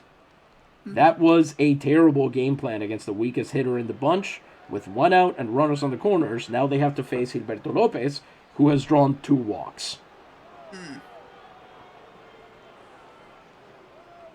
So here comes Gilberto Lopez, who has yet to have an at-bat in this game. Runners on the corners and 1 out, as they just took their first, the lead in hits with 2. Balloon now attempting to pick off Medrano,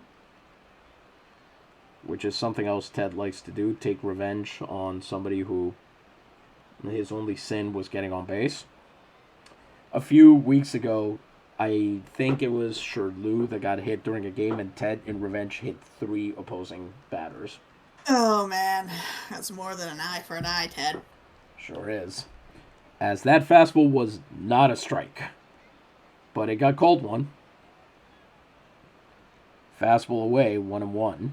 Ted got daring there. Interesting how only one of those is a strike. Yes, indeed. As Medrano tries to steal, which was a ridiculous, absurd idea, but he did try, and he got thrown out. So 1-2 count, man on third with 2 outs, and Ted probably just bought himself walk 4 with that one. Lopez swings on that one, lifts it into left field, but that's going to go foul. The crowd hates it. They don't like the foul ball. No. We'll try again. Not a big fan of liminal spaces, this crowd. Even though they live in one, ironically. My God. Forkball misses, or rather, he fouls it off 2-2. And here we go again. Curveball misses low. This is yet another full count. Ted now at 83 pitches, and this is about to be the 3rd walk as Gilberto Lopez fouls that one off. It has to be tempting to just throw him ball 4 and let him do it. And sure enough, that's exactly what he did. Runners on the corners again with 2 outs for Palamedes Chavez as Ted throws his 4th walk of the game. 3 of them to Gilberto Lopez. Palamedes Chavez is 1 for 2 on the day.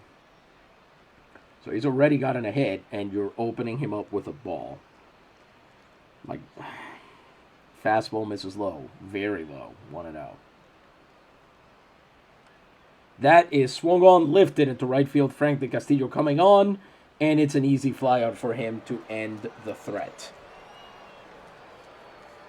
Despite the walks, despite the hits, despite everything that could have been going wrong there, the Guabaleros managed to strand all of their base runners. Amazing. We head into the bottom of the 5th, and Benji Valdez will be leading it off. He struck out back in the 2nd inning. And it's Urbano Reyna, who is on 67 pitches.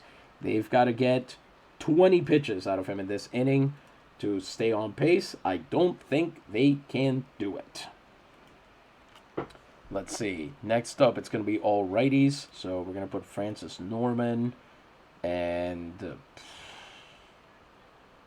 not Bourgeois, I don't think. Maybe we should have a closer look there. Yeah, he walked more guys than he struck out. I don't know how I feel about that. Yeah. And Catol got weak towards the end there. He started to have some trouble. I think Chet Hancock will be our other arm burner. It's white boy summer. Chet, good point. I didn't even think about it. That is not a man who has ever called a girl a smoke show.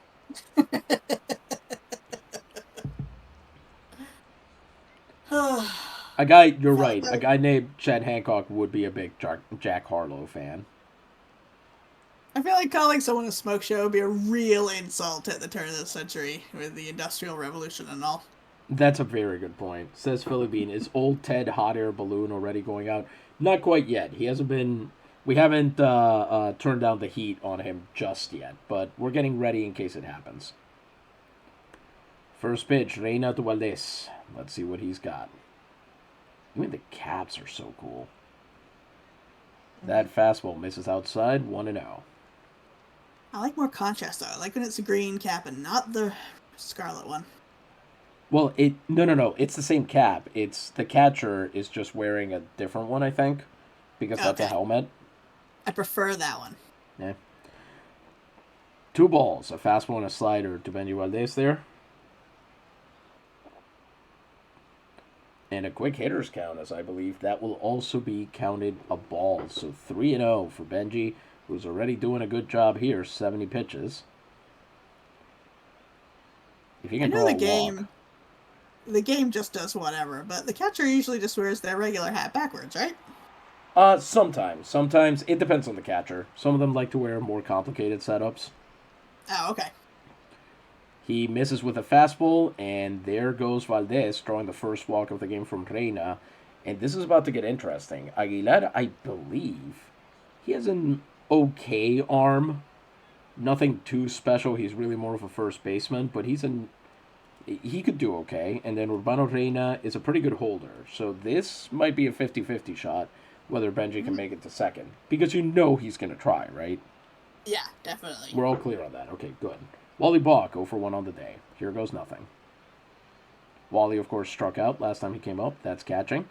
And there goes Benji, and he is going to be there. Oh, you fool. Safe! What? How's that possible? Well, let's see it again. Maybe we're missing something on this angle, but there goes the catcher, and... Well... Did he get called safe before he touched the plate? Yeah, it cut away suspiciously, didn't it? You know what's interesting is if you look very closely at that video, some pesos just fly out of Benji's pocket in the direction of the umpire. Oh, the fix is in. I think both teams are just openly bribing the umpire at this point. Mm-hmm. Anyway, that's a man on second with no outs and a 1-0 count for Wally Balk. Let's see if he can at least move Benji along. Oh, God, he's going to try for third. He's definitely going to try for third. That fastball is in there, 1-1. Will points out Benji is a thief, and let's be clear, Benji, I believe, currently holds the record for stealing bases in a single postseason. Nice. 1-1 count. I can't check that without getting out of this game first, but slider is called to strike, 1-2. And Balk extends the at-bat a little bit there by fouling that one off. It'll be 1-2 still after that. Swings on that one and fouls it off as well. We'll stay with it. Foul straight back that time. Balk flies that one out foul once again. You don't usually get to see this kind of action from Naves hitters. No, you don't. No, you don't. 6 pitches in, 77 pitches for Reyna, and Wally Balk is still not done. Is he now? There he goes. That is going to be strikeout number, I believe, 8 for Urbano Reyna, who now faces Ham Underwood, who's 0 for 1 and also struck out last time he came up. Man on second and 1 out for Underwood. Come on, Ham. As, let's see here, Reyna misses low with a fastball, 1-0. Misses again with a fastball, 2-0. Really giving Ham no respect here. That is hit through the gap. The third baseman can't get to it, and Benji Valdez is going to come home. Graham Underwood with an RBI base hit.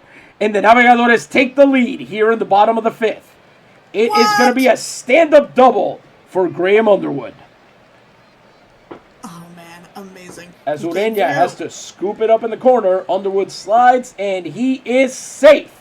The Navegadores score 1. Want to watch that again. On the double. Ham bringing home the bacon with that one. That's good. All the way to the wall. I think we can call that one a pork roll. All right. See, Sighton, there are your turquoise shoes, by the way. Yes. I love them. So with Underwood on second and 1 out, here comes Spike Stonehand, who's 0 for 1. Let's see. Now that they've started, hey, Underwood just got a little fire. Oh, nice. He got it lit under his ass, I suppose.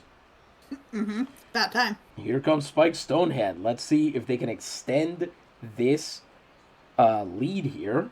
We'll say third baseman is like, get me the hell out of the way here. Here comes Spike. As Ham tries for third, and he is safe once again. What? I'm just telling you, there are pesos just flying everywhere on this field. Nobody knows why the Navegadores have their wallets on them on the field, but it just keeps happening. Yeah, must be. Jeez. They just ask the umpires to hold on to their cash for a bit there. I like the idea that they're threatening the umpires, like, we can keep this game 0-0 the entire time. Do you want to get home to see your family tonight? Mm-hmm. Maybe let me get on base. Benji stays jingling. It's an 0-1 count. Man on third. I guess you could also call that pork barrel politics. Ooh. That's especially because you reached third base where the rum barrel is. See, that's the joke. A nice rum glazed ham, delicious. Change up, misses outside, 1-1. A little bit of a buffet inning here. Spike rolls that one to Medrano. They will throw him out at first. And that is out number 2. A bouncer to Medrano, who was making no mistake on that one. Soto scoops it up, tags him on the way. And here comes Rob Feaster, who's 0-2 on the day. He just needs 3 pitches to match pace, which is why he's definitely going to be out on the first.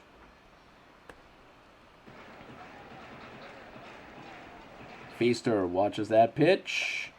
And the fastball misses away, 1-0. Third time through a lineup for Reyna, so things should get interesting here. As Feaster takes a strike, it's 1-1 now. Feaster bounces that one, sends it into the audience, and it is foul. 1-2. He'll try again here. Swung on, lifted into center field, and it falls safe! The Navegadores double their pleasure, double their fun, but most importantly, they double their lead. Line drive RBI single for Rob Feaster, and Naguabo is ahead 2-0 here in Game 1 of the Serie Preliminar. Let's watch that one again as well. Rob Feaster knocking that one, swings on it, lifts it into center field. Orlando Gonzalez can't quite get to it. And so there was no way Underwood was going to be beaten home on that play. Beautifully done by Rob the Grackle Feaster, who is now on his favorite place, first base. You know why? Because he's never on it for long. Oh, they're doing so good. Here comes Shirtloo, who is 0-2 on the day. Let's see if he wants some redemption here, as there's a pickoff attempt. Back to first. He's back easily on that one. 2 outs. And Rob Feaster doesn't go on the fastball low. Interesting. 1-0. He doesn't go on that fastball either. Low and inside. Oh, jeez. And he is going to get absolutely laid out on that one.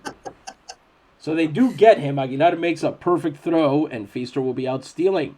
2 runs, 2 hits, no errors, none stranded because of that caught stealing. And as we are through 5 innings, Naguabo leads 2-0. Amazing. What a great inning. For now, Norman and Hancock can sit down. I like that you could also fuse them, Dragon Ball Z style, into a single pitcher named either Chet Francis or Norman Hancock. And both of those would also be pitcher names. Oh, are they? They would be extremely pitcher names. I'm not sure if see. anyone of that name exists. I do know there was a producer on Parks and Rec named Norm Hiscock. Because Okay, when you see a man's name and it's Norm Hiscock, you pay attention. Fair enough. Top of the 6th, Ted Balloon, 87 pitches over 5 innings, 2 hits, 4 walks, 5 strikeouts, and he faces Ureña, Resendez, and Gibson. Ureña is 0-1 with a sac hit on the day, which is much less exciting than what it sounds like. As he, say it with me, misses with a fastball. Ball 1. He's been doing better, but not better enough. And that's why you throw strikes. As that is swung on and hit through a right side gap. If he didn't have that ball, maybe whatever. Doesn't matter. Ureña will be on first. And here comes Simonides Resendes as the tying run to the plate. He is 0 for 2 on the day. With a runner on first, he's batting triple threes. Man on first and no outs. Their best play probably here is to catch Ureña out. So they probably won't be able to. As that changeup is called a strike, 0-1. Resendes fouls that one off. It's 0-2. Stonehand goes to chase it down, but it's perfectly fine. And he got him. 3 pitches, 3 strikes. Balloon gets strikeout number 6 against Simonides Resendes, who I remember was a bit of a bugbear for him in the game that we broadcast a few weeks ago. He's got those great shoes, though. He sure does. And now pinch hitting for the Guabaleros de Comerío, lefty designated hitter Hansel, or I guess it would be Ansel Rodriguez, number 33. He's batting on the year 199, 482 OPS. No home runs, 21 runs batted in with a man on first and 1 out. He hit 1 for 9 versus Naguabo as that fastball misses low and inside, 1-0. There's a pickoff attempt to first, but Ureña back in plenty of time. And on the 1-0 count, he misses inside with a forkball. Ted just really trying to make it as easy as possible. Oh, hello. That apparently just barely makes it into the zone with that fastball to make it strike 1. Lifted. Stonehand calls everybody else off, says he's got this. And with his surprisingly modern catching equipment for 1905, catches it for out number 2. Now they will face... Maybe he's got a welder in his family. That would be awesome. Now he faces... If catching equipment at this time... I think if you showed up wearing catcher armor that was made of metal at this stage of the equation, I think other teams would expect that you'd be ready for a fight. They would think like, oh, that's what they're looking for. Here comes Orlando Gonzalez, who is 0 for 2 on the day. That is grounded out right back to... Oh, Sherdloo will have it instead. He makes the throw to first. Feaster picks it up on the stretch. And that's out number 3. Despite the hit, the Guabaleros are unable to get anything across. The Navegadores remain ahead 2-0 and now have a chance to tack on some more. All they need is 6 pitches to match pace here. It's still going to be Norman and Hancock in the bullpen for next inning.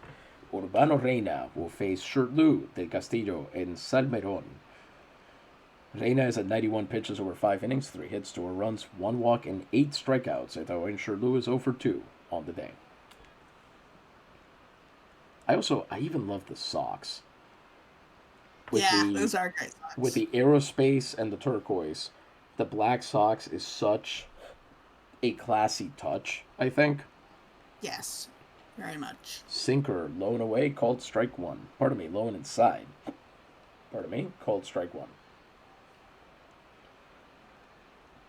Fastball, misses low, 1-1.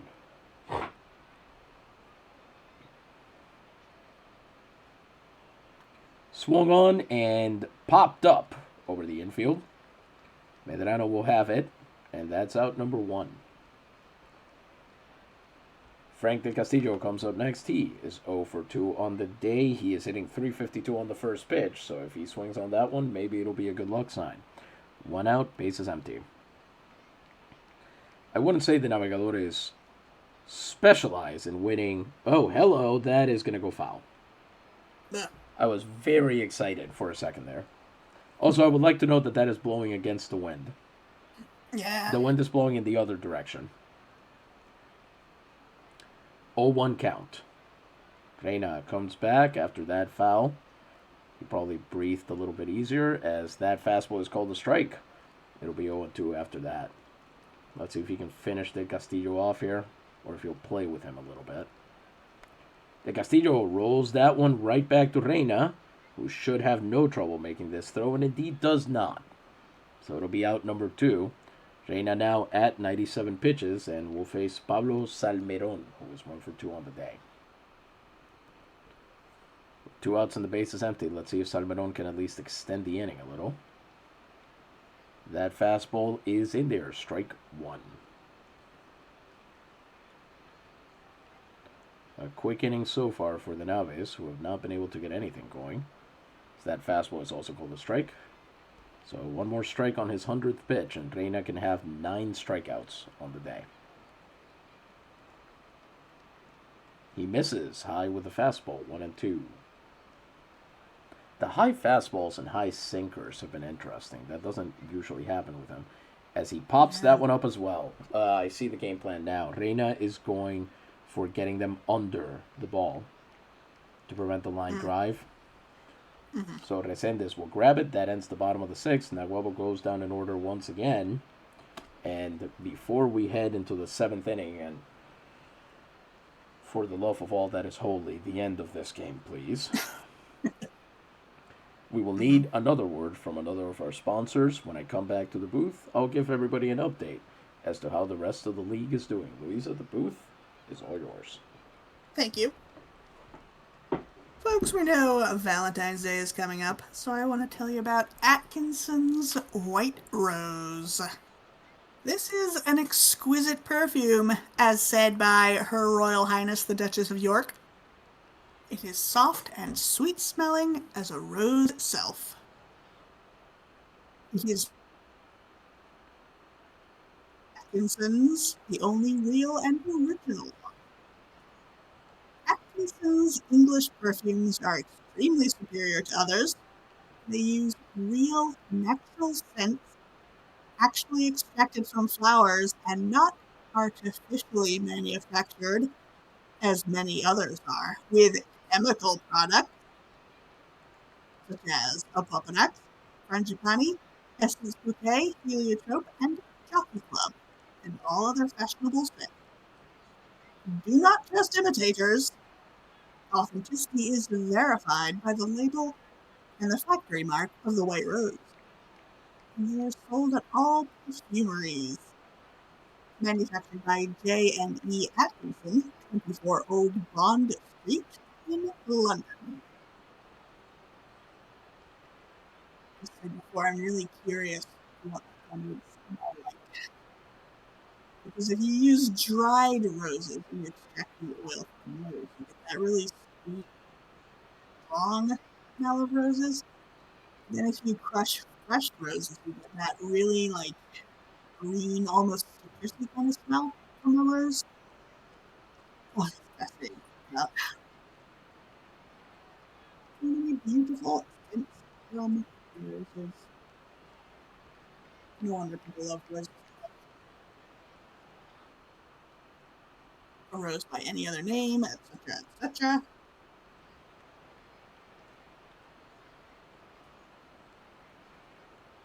Oh, Will says, did my audio go wonky? I don't know. I have trouble because sometimes my co-host will tell me my audio goes kind of electronic. And according to Discord, my voice connection has been strong the whole time, so I can't tell. Not giving me any feedback. But I'm sorry.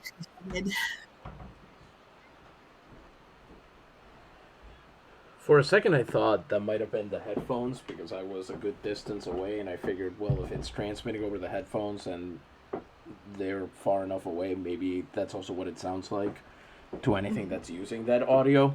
But then I was close enough, and it was still kind of wonky for a couple seconds, and then it came back, and I just don't know. Darn. Hate that. Yeah, we have seriously considered, at least I have, and I think I've mentioned it to Louisa a couple times now. I have seriously considered recording these ahead of time and then just putting them up on YouTube or something like that to prevent this kind of issue. Yeah, I don't know. I wish I knew either, what I could do to help it, but I don't. Same. Well, and the thing is, it might be as simple as Discord, just screwing with things behind the scenes. True. All right, let's start with a league update. First, in the 7th inning, the Metropolitanos are now winning 5-1 over the Cítricos. Not really a surprise there. The Cítricos can't score runs. That is their entire problem. In the 8th, Peñuelas and Cabo Rojo is officially what we might call tense. No score from either team. The Combatientes have committed 3 errors and have yet to give up a run nonetheless. Alberto Lozano is through 7 innings with 5 strikeouts. Carolina finally got its stuff together. It is currently running roughshod over the Esqueletos 4-0 with 1 out and 2 on. Aubrey Handrahan just singled to bring that 4th run in. They've got 9 hits, and the Esqueletos has 2 in the bottom of the 8th. Things have gotten very interesting in the Milagrosos Taínos game. Jake Getman has hit his 2nd home run in as many postseason games, and Bill Sarrazin, who replaced old Navegador friend Jacques Centur at second base for the Taínos, hit his first. The Milagrosos remain ahead 4-3 as they head into the bottom of the 7th. Quebradillas has tied the game with Isabela. They are 1-1, and Martín Álvarez of the Corsarios is currently at a full count against Guillermo Rivera, the number 2 pitcher for the Quesiteros. In the top of the 8th, however, the score remains for the moment 1-1. Barceloneta has doubled its lead against the Ingenieros. They are now ahead 2-0 in the bottom of the 7th. Neron Jimenez, El Pálido, is at 6 1/3 innings of 2 earned run, 3 strikeout ball. Loíza remains ahead of the Jinetes 3-2. Amadís Ramos for the Gigantes is in. He is through 5 innings. Who knows how much longer he'll be able to hold off Toa Baja.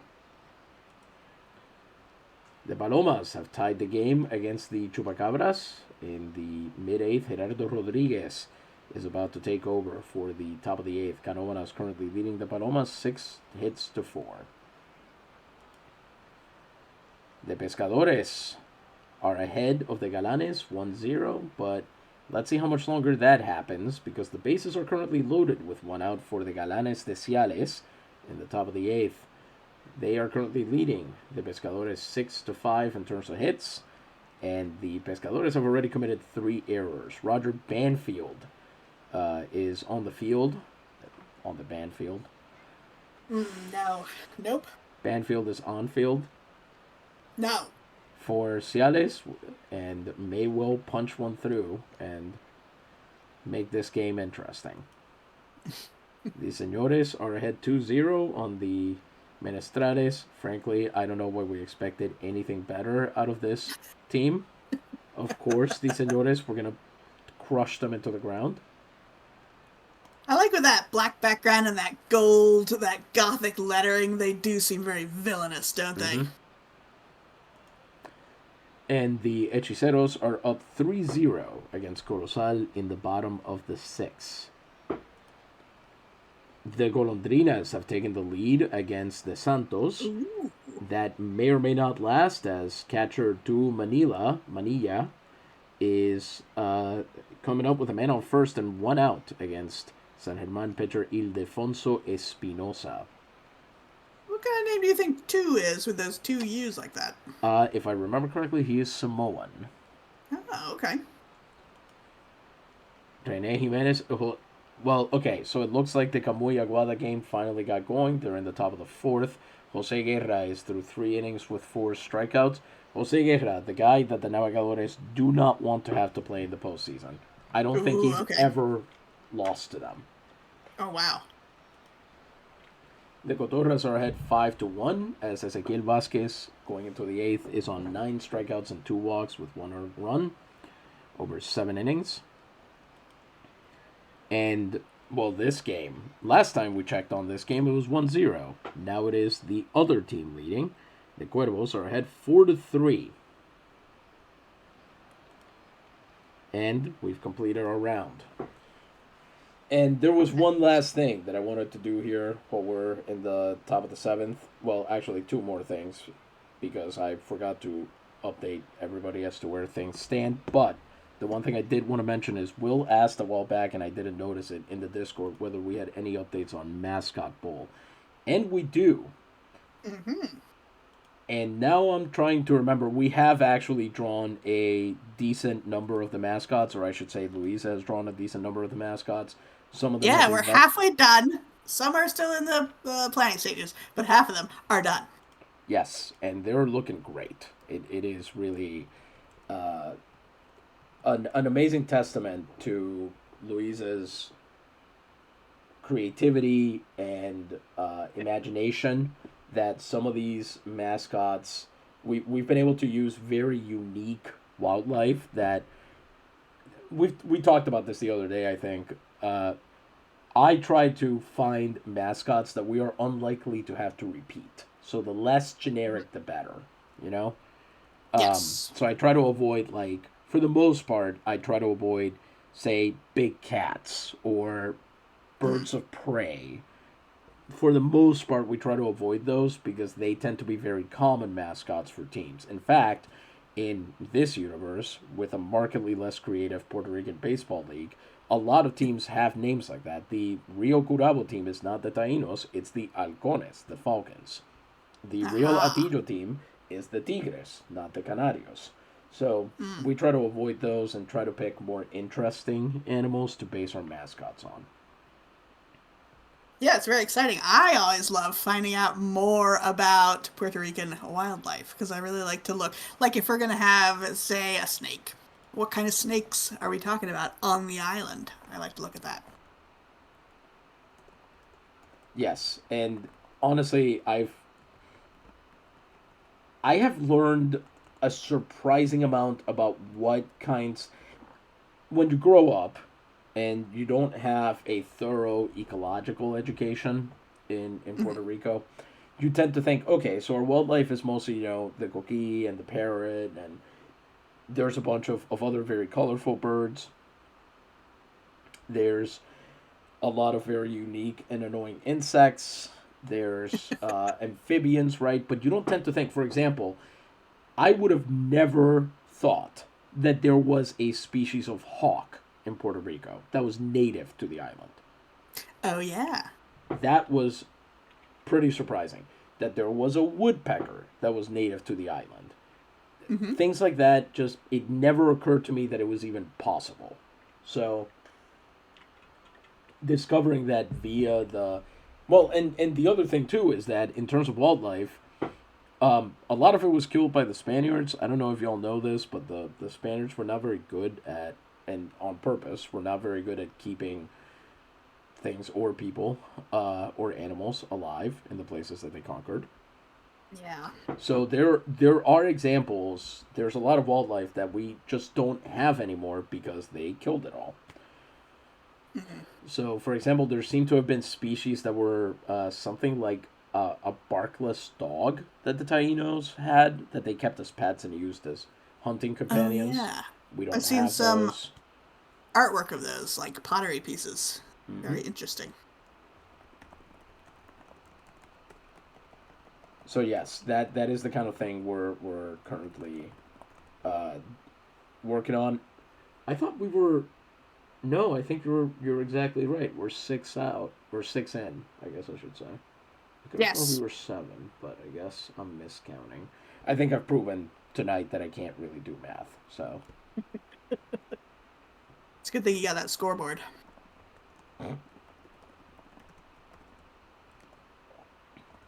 I need to find an English flag here for ham. I had to explain to somebody today what England was versus the United Kingdom versus Britain.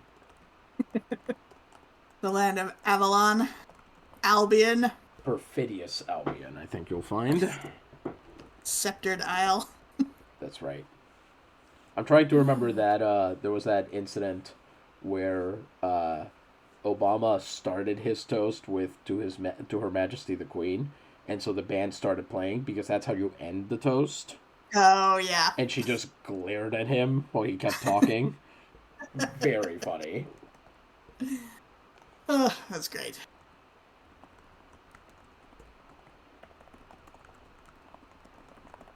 The real question now is whether Ted and the bullpen can hold on to this lead. It's not a big lead.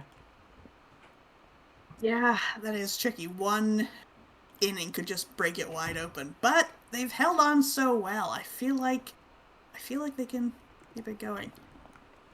My guess is it's going to end 2-1. I am actually going to agree with that. That was going to be my guess. All right. Now we'll see. So here goes nothing. Ted Balloon, 97 pitches over 6 innings, 3 hits, 4 walks, 6 strikeouts. So far, this strategy of just letting them on base and then dealing with them on the base paths has worked out so far. And he will now face Berengario Aguilar, who has had 1 at bat against Balloon and did not get a hit in it, but did get hit by a Ted pitch. Mm-hmm. Hancock and Norman will be ready to go in the bullpen, and in fact, as Balloon gets a strike on that fastball, let's see here. We're actually going to sit down. Pardon me. Hang on a second. Decisions. Well, I need to check if Hancock is the better guy to go against righties. Yeah. Man, does that make a big difference, would you say? I know it does in the real world. Do you think it does in the game?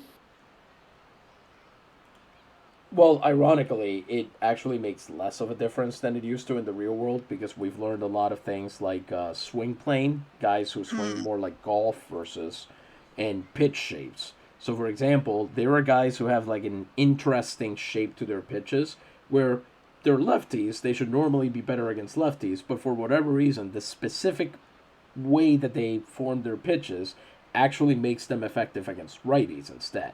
It's not common, but it does happen, and there are teams that pride themselves on finding those funky pitchers. Okay. So let's see here. Instead, actually, we're going to bring in Jean-Noel Pinault to be the other pitcher, depending on whether we need a righty or lefty specialist. Nice. So let's see. Berengario Aguilar 0 for 1 as he took that strike. 0-1, pardon me. Wow. Hit that one hard, but foul. It'll be 0-2 after that one. Ted Balloon about to throw pitch number 100. And he joins the triple digits with a strikeout on the curveball. His 7th of the game. Now that's domination. You hit a guy with a pitch, you get him out, and then the next time he comes up, you strike him out on 3 pitches. Nice. That's Tough. very good. Here comes Nathaniel Soto, who is 0 for 1 on the day with the bases empty and 1 out. He struck out last time he came up. And that's a fastball in there for strike 1. 2 quick strikes on Soto again, and I'm beginning to think that my idea that they were going to change the game plan to go for as many strikeouts as possible might be right because he did it again. Whoa. Ted Balloon has struck out back-to-back hitters, both on the curveball, and he's on number 8. He will now face Florencio Medrano, whom he probably hates more than anyone in this lineup right now. Because Medrano got a base hit off of him last time he came up. Giving up a base hit to a 235 hitter is just not forgivable, and certainly not Shirley. He's got it, makes the throw to Feaster, and that's out number 3. The Guabaleros go down in order in the top of the 7th. The Navegadores have the chance to answer back. Urbano Reyna at 101 pitches, and poor Jean-Noel Pinault got stood up to get sat back down because it's going to be Anbar, obviously, who's going to be getting ready to go in the 8th.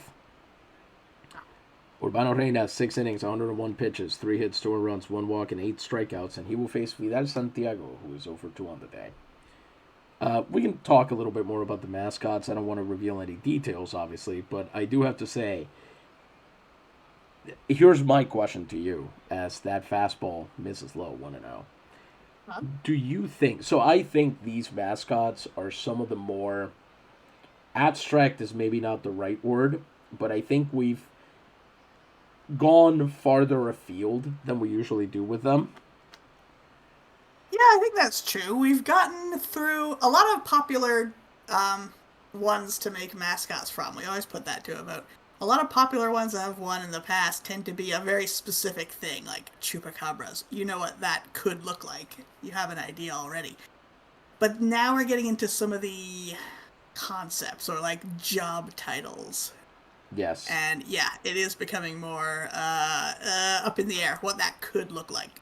As that sinker misses low. And in fact, I was going to ask whether you thought, how much would you say that's because we no longer have the really obvious ones? Like, the Marcianos. That was Hmm. always going to be in there in the early mascot bowls, that sort of thing. But I Yeah, I want, think that's true. I, Yes. Oh, I sorry, wanted, what? but what I wanted to know, as that fastball also misses low, so it'll be a hitter's count on Vidal Santiago. What I wanted to know was, how much do you think it's us getting more creative with what we're gonna do with our mascots versus the popular ones just being gone? Like, how much are we being forced into this by the teams that are still available versus we're getting more confident in we can we can do justice to this concept. Yeah.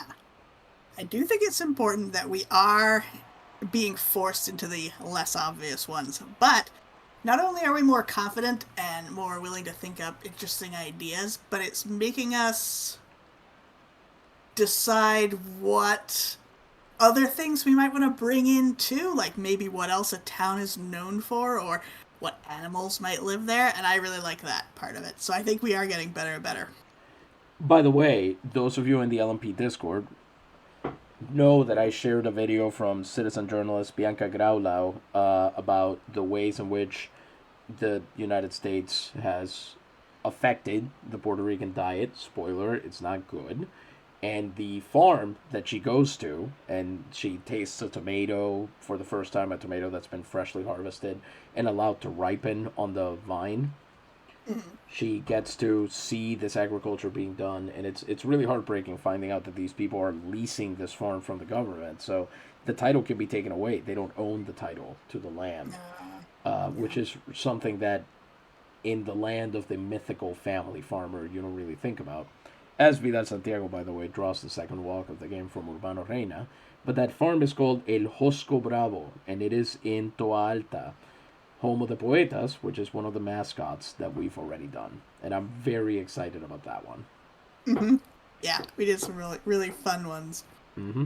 With a man on first and no outs, here comes Benji Valdez, who's 0 for 1 with a walk. As Reyna immediately goes for the strike, he says, I'm not screwing around this time, Benji. You're going to have to swing. Splitter on the outside corner, dotted for strike one.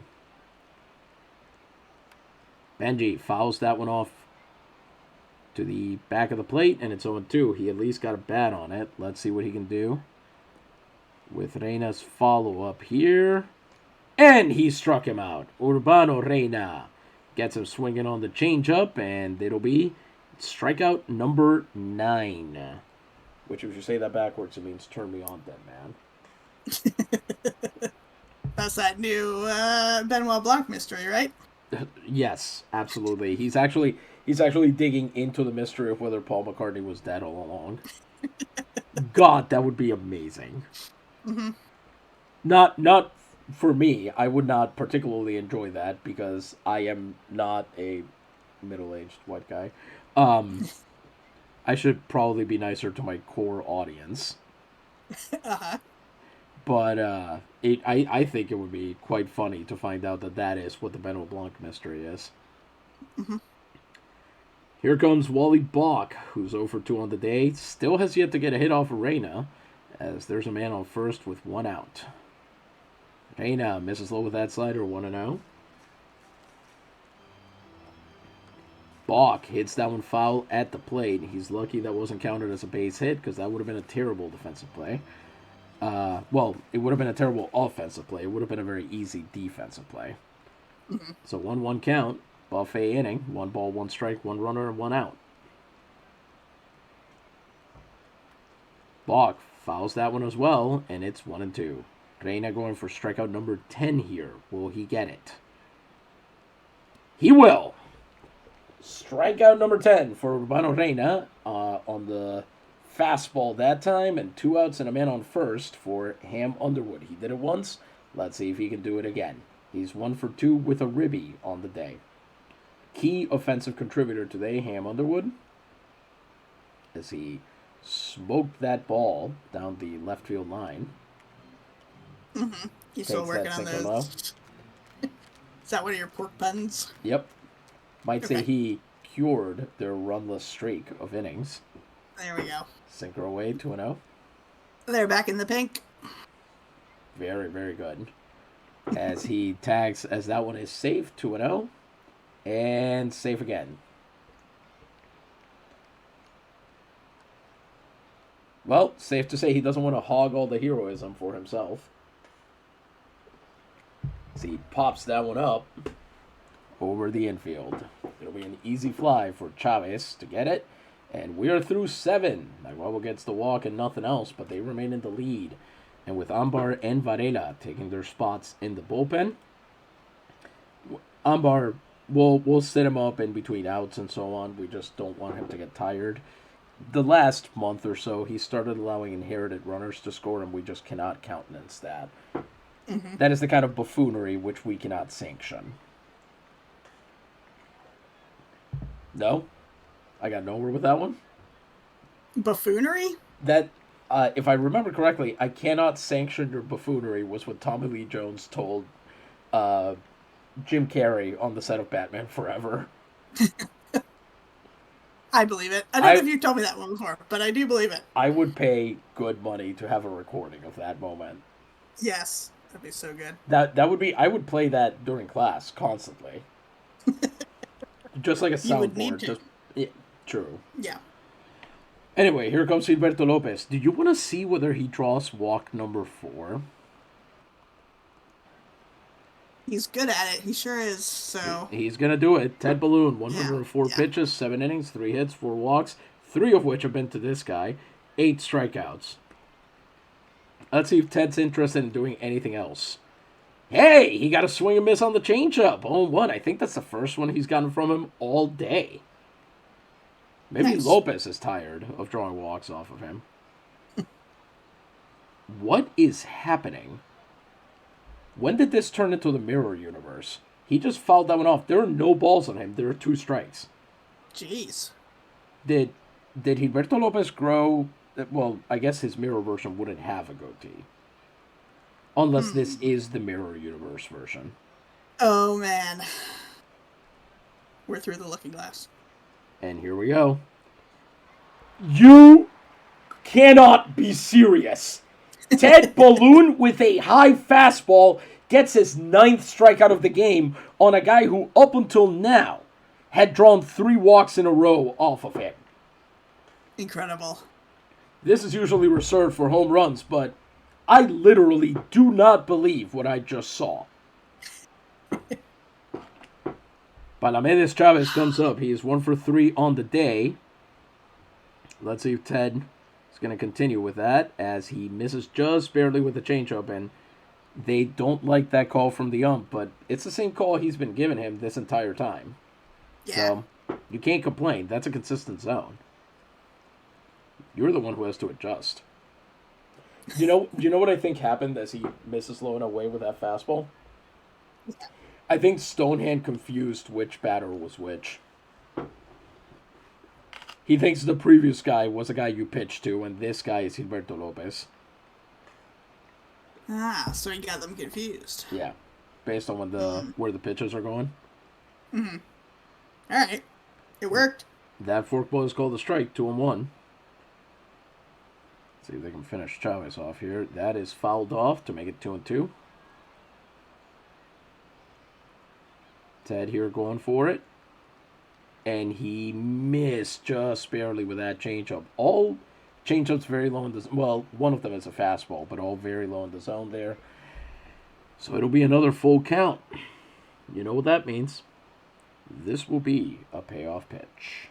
Well, Woo. It'll be a payoff pitch after we put Ambar back in the pen, just in case. And it's a walk. 5th walk by Ted Balloon, and you can hear the Naguabo fans are not happy with that one, and they shouldn't be, because their pitcher is doing this as a bit.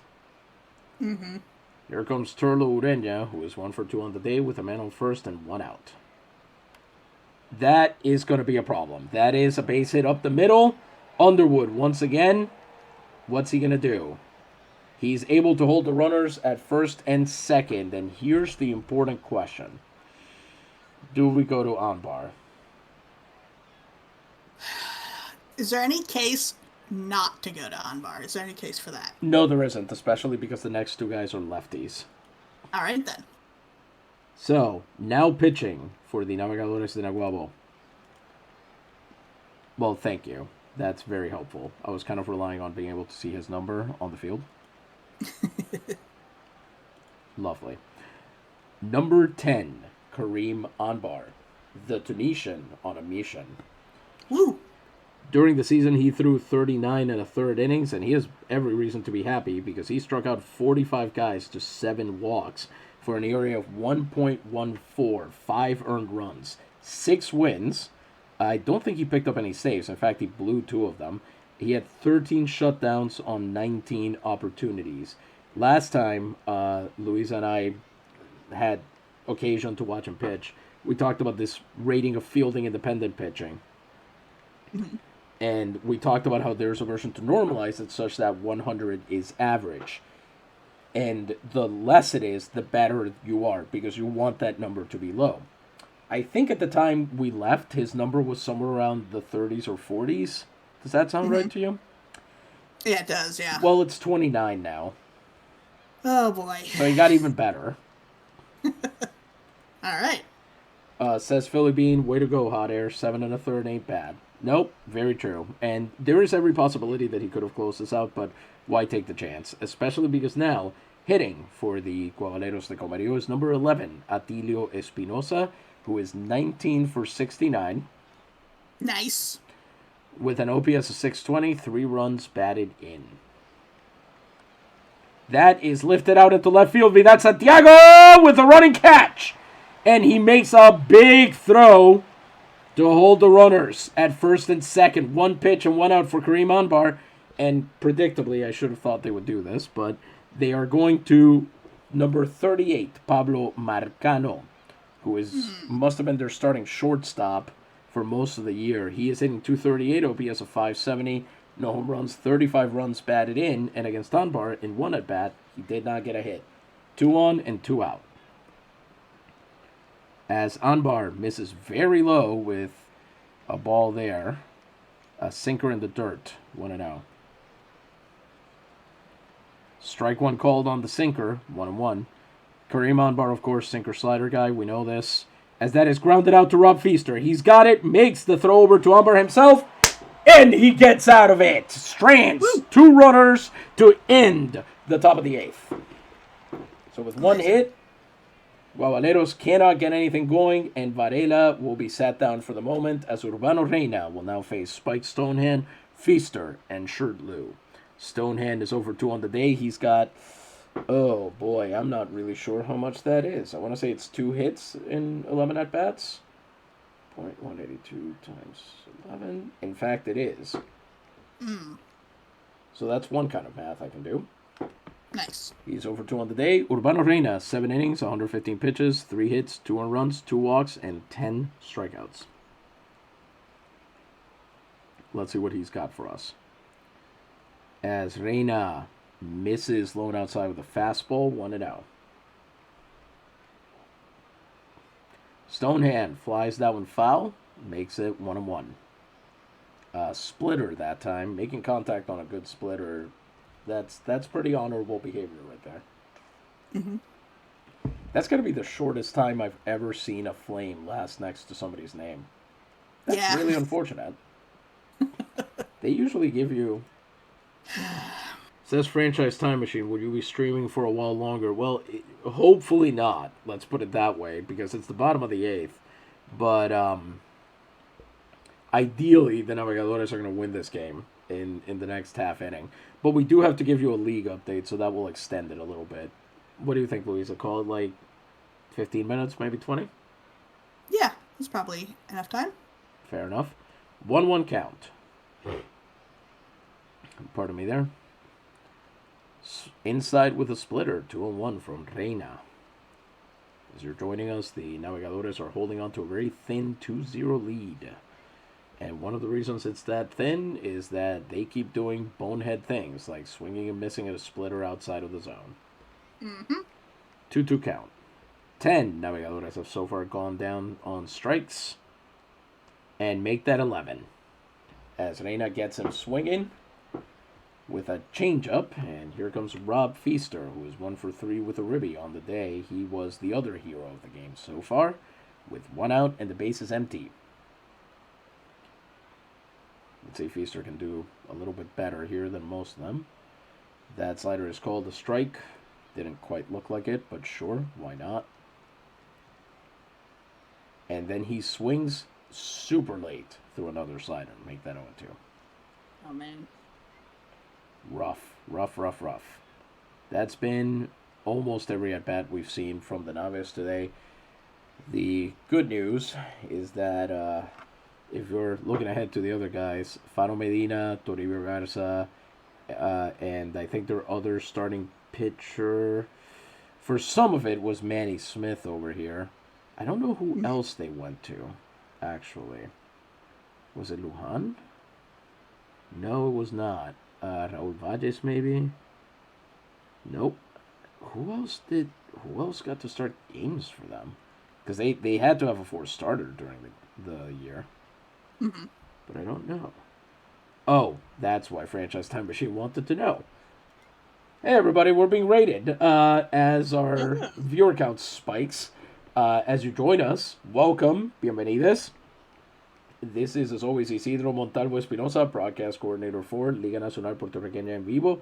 We, of course, thank you for coming.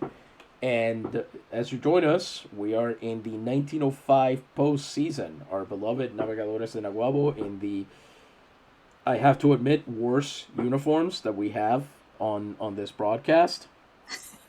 No, they're very professional. They're distinguished. They are very professional, but the other crew is dressed in orange and turquoise. You can't beat that. Yeah, true. Well, That's true. Says Franchise Time Machine, I really enjoy how immersive your league is. So happy to share it with our Art of the Park 25 crew. Thank you very, very much. Really appreciate that. Hope some of you stick around and follow. We try to broadcast every week. Ironically, I say that, and I know already that I can't next week. But we'll see what we can do. Louisa, by the way, we have been requested an ad read at the end of this inning. Okay, we can do that. But yes, we will do one of those for sure. And as you join us, like I said, the Navegadores are in a very thin 2-0 lead, bottom of the 8th here. It's a 1-2 count on Rob Feaster, who is 1 for 3 on the day. Urbano Reyna, the Comerío pitcher, you can see him here, number 29, has just been mowing them down, and yet might be taking the loss here. He got through 7 1/3 so far, 3 hits, 2 runs, 2 walks, and 11 strikeouts. If you're a new viewer, if you're here today, please feel free to ask any questions. We love answering them, and honestly, we hope we can. Mm-hmm. And stick around. We've got a good crew here. We've got a couple of viewers who were already here before, and they're old heads.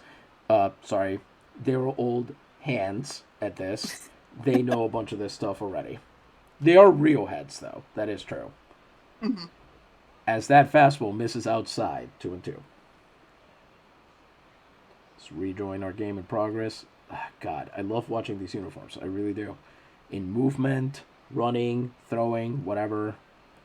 Splitter misses outside, and Rob Feaster has brought us to a full count, so you know what that means.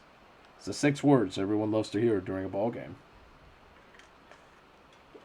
Pardon me, I had to take a drink of water and be ready for it. A dramatic pause. That's right, a pregnant pause. Says Foxhill Dim, I love that orange and teal color scheme, y'all. It's one of my favorites. It's very good. Out of all of the... At this point, we have designed upwards of 200 teams, logos, color schemes, everything for this. This is top 5. Yeah. Can I IRL ban before you say it? Says Zebergs, that might actually be one of my favorite uniforms like ever. Well, that is very flattering. Thank you very much. This is Eric Jaffe's Out of the Park uniform maker. That's all his credit there. Oh, IRL ward ban.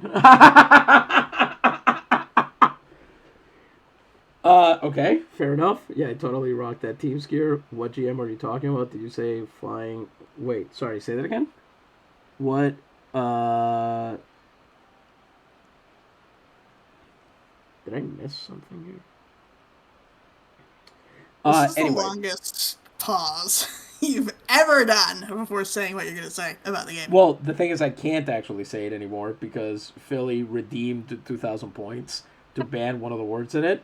Oh no! So this will be a final pitch, hopefully, anyway. Here we go.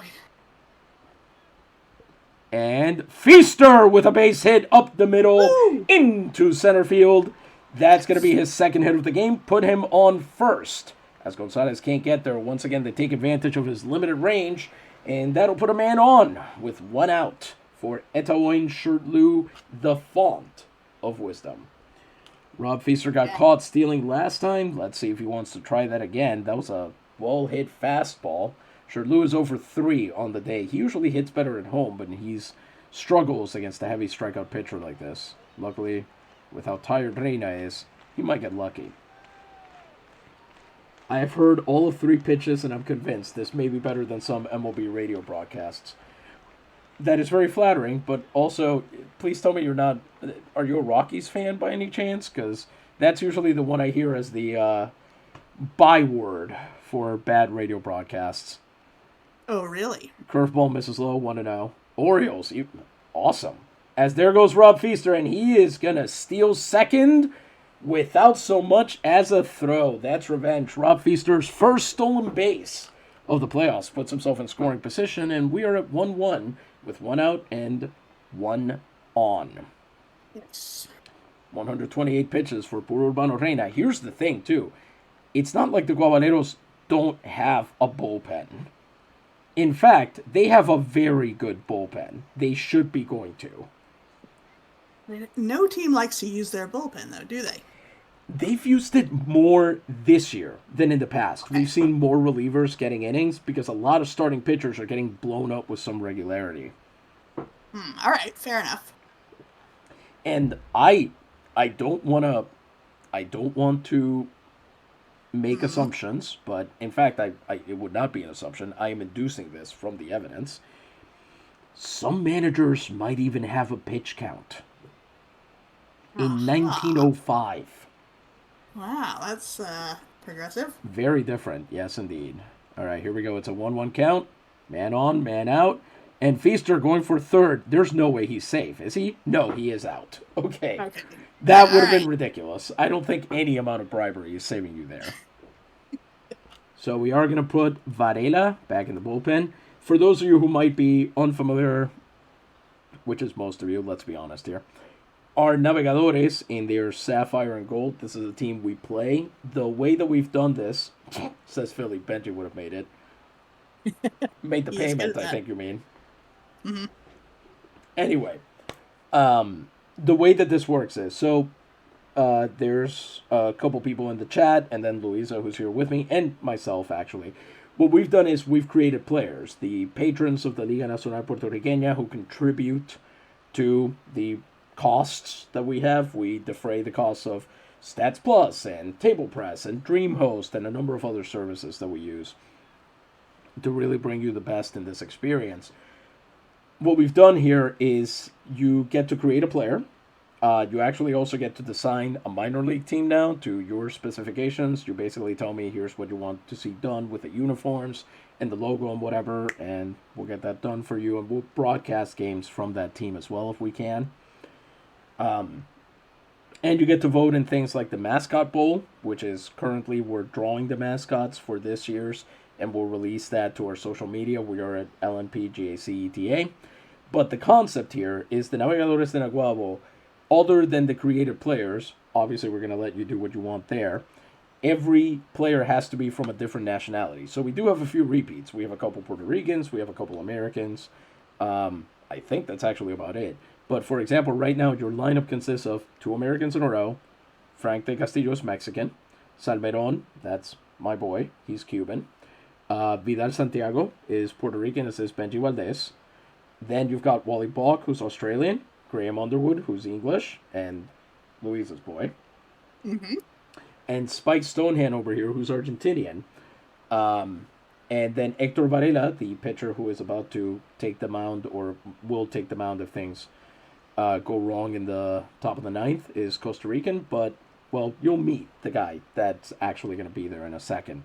First, let's finish this at-bat from Eto'o Shirley. Man, this is exciting. And, boy, he really heard me say we needed to finish it. Yep. As he grounded out there on the 1-2 count. And we're through 8. And he has Camposano now at second base. I didn't even notice that. I really wish they did a better job of alerting you when there are new players in the game. Yeah, that would be nice. Anyway, before we continue, we will have another one of our famous ad reads from Luisa. These are real advertisements that we have taken from the very real Boletín Mercantil de Puerto Rico, the Merchant Bulletin of Puerto Rico, a newspaper that existed from actually, I want to say 1871, the same year that the Liga Nacional Puertorriqueña first began operations. And it's got all sorts of stuff. Earlier we had a read for, we always start every game with which of our sponsors? And that would be Dr. Gonzalez Wood Tar Liquor. And then we've also got, today, what were the two that we've had so far? Today we had Atkinson's White Rose perfume, and we also had Scott's Emulsion, which is fancied up cod liver oil. And which, again, I would just like to point this out, I took as a child. I am a Scott's Emulsion kid. That's so great. It's very funny to have some of these advertisements and go, hang on, that's still a product. Says P1G, hello. Hello to you as well. So, we'll have another one of these ad reads. Louisa, the booth is yours. Says Will, I'm still a fan of the horse liniment ad. Mm-hmm. Do we have Very that one good. still? I don't think we do, no. Damn, that was such a classic. We gotta put it... We need to have like a hall of fame that we can just pull from for these things. We do. Anyway, but the booth today... is yours. I'll step away for a second. Thank you. Today I want to tell you folks about Holloway Pills and Ointment. Now these are the best medicines for families, and every house should be well stocked with them. They will purify your blood, strengthen your nerves and systems, cure biliousness, lack of appetite, and indigestion. They are priceless for all women's and children's illnesses. The ointment is unrivaled for curing herpes, scurvy, sores, wounds, burns, and all kinds of skin diseases, including diseases of the legs. You always want to check on your ointment. They won't all do that for you. They are made at number 78 New Oxford Street in London, and they are sold at every pharmacy in the civilized world. You want those pills to cure up your insides. You want that ointment to cure up your outsides. Get rid of all those sores. Purify up that blood. And are we ready for bathing suit season? Go on. We really need to talk about the fact that this, the Holloway pills. So I think you mentioned once what the actual composition of them was. Wasn't it like honey and some herbs or something? I don't remember that. Maybe. Was there one? Was there an ad for them that had more detail about them? No, I think we researched it because the thing is, the guy who founded this company also founded the very real university, the Royal Holloway. Mm-hmm. Yes. Which I only know about because it's where the... I can't believe I'm admitting this on air, which is a sentence I say way too often. I only know about because the female lead in the Da Vinci Code went there for cryptography. Uh-huh. Makes sense. Mm-hmm. Normal. That's a normal reason to know what the Royal Holloway is. Do you think you have to solve a codex to apply for that program? That would make sense, right? Well, it'd be a cryptex, because solving a codex would just be like looking at a book. Fine. That would be very funny, though. It has to be, right? How could it be anything else? Book appendix. Yes. Yes, you're right. Y'all gotta apply for affiliate at some point. I thought I had to have. My understanding was that I had to have more hours streamed in a month to be able to do that. Because Jeez, how many hours is it? Do you know? it's more than I do. I think you have to, because I do it once a week. So Well, yeah, but that's minimum 4 hours. I feel I like that guess. would. No. It's like It's a good more than chunk. that. Last I checked. Oh, sorry, I meant out of the park affiliate. Oh, I sure would be happy to. Well, there Uh, you go. but do people at the Royal Holloway have purified blood and have they cured their herpes?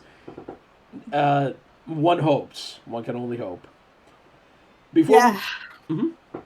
No, that's did you all. have any Go more on. than that?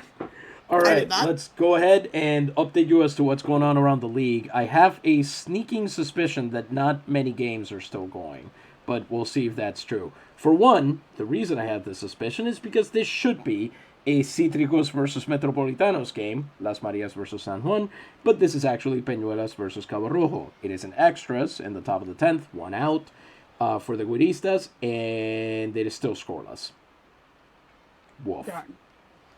I haven't laughed that much on Twitch ever. That was excellent, says Foxhole Dim. Well, there you go. We nailed it. So glad we could do that for you. That's what we do here. We're here to entertain and inform. Exactly. The Taínos de Gurabo are losing 3-6 against the Milagrosos de Humacao. The top of the ninth, Patty Grout just singled his way onto first. That is one of the most baseball-ass names in this entire league. Yes. Not only a baseball name, but he sounds like he's going to have a car dealership once he retires. Very good. Quebradillas and Isabela are also in extra innings. The Corsarios are in the top of the 10th with one out, no one on. And for those of you who are unaware, these two teams are in the same division and they fought the wild card out.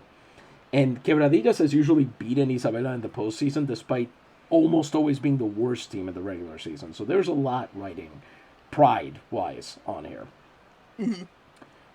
Oh, God. The Marineros are kicking the crap officially out of the Ingenieros here.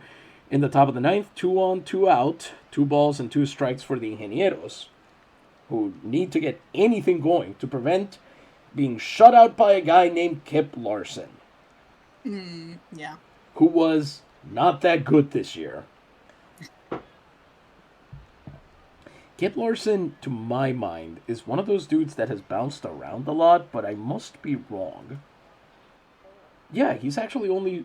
Well, he was on the Ingenieros for a couple of years, but I don't think he ever actually pitched for them. Did he? No, he did not.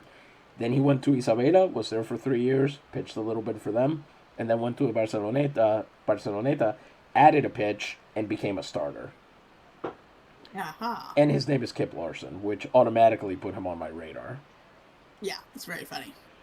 Toa Baja is back in the lead against Loíza, 5-3 in the 8th. This looks like it had a rain delay at some point, and Jeremias Cabrera looks to be very much in control of this game.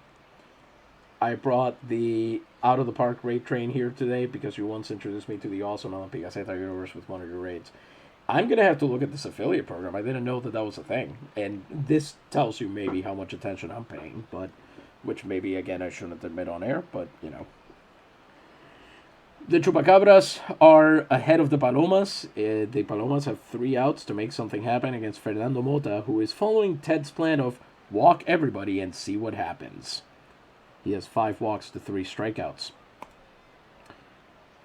Salinas and Ciales are fighting it out in the bottom of the 10th, 1-1. Jose Peralta is still in the game. And the Hechiceros are beating the Mofongueros 3-1 in the 8th. Okay, those of you who are new tonight are not going to understand why this is hilarious. The team on the bottom here in the purple is the Murciélagos. Luisa, what are her feelings on the Murciélagos, generally speaking? This is where it gets tricky because I love their mascot, so I have good feelings about them. Well, But I don't remember how they relate to the Navegadores. Well, the mascot is great. The mascot's very fun. It's a basically a bat making that ass face, if you're familiar with that meme. But the Murciélagos kicked the Navegadores out of the playoffs in 1902 and then went on to win. And they are generally the rival, the in-league rival for the Navegadores. The guy pitching for the Murciélagos here, Jose Guerra, I don't think has ever lost to the Navegadores in the playoffs. So the fact that they were losing 7-2 to a team that is barely in the playoffs, and I think in fact has a losing record and is only in here because they won their division, is hilarious. Yes, that is very good. Oh boy, Patillas and Coamo are going at it. They are in the 10th inning, tied 4-4. And no, that is still going. In the 9th, the Cítricos actually scored 4 more runs to make it a tied game, and then San Juan went and scored a 6-run anyway. So they are still behind by 1. Amazing. All right, that's the update around the league, and here comes Kareem Anbar, who is Tunisian, by the way, in case you were wondering what nationality he was.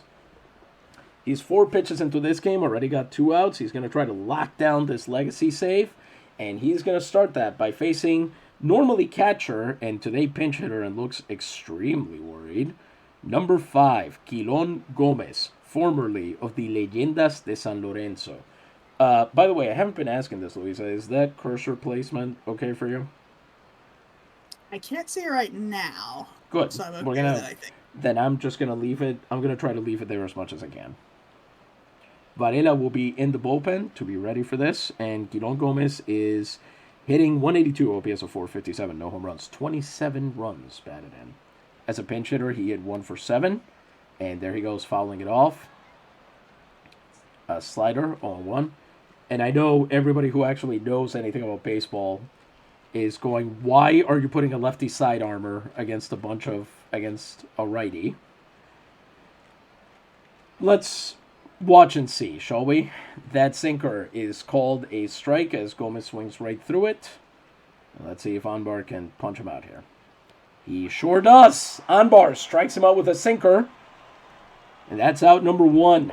They're down to 2 outs. Anbar gets his first strikeout of the postseason. 7 pitches in.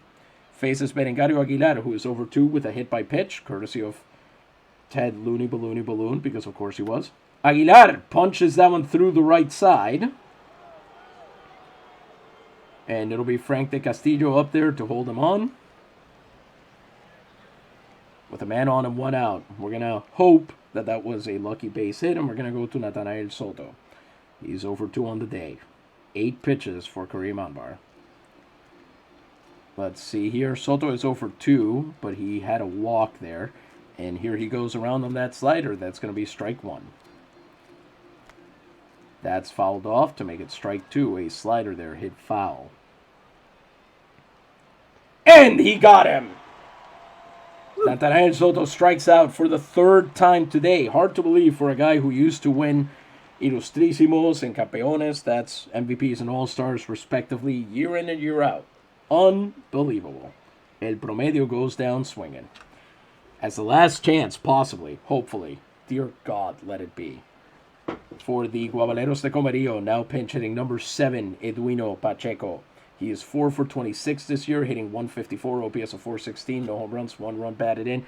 And let's just say when you have to go to a guy hitting 154, the cupboard might be empty. Mm-hmm. Yeah.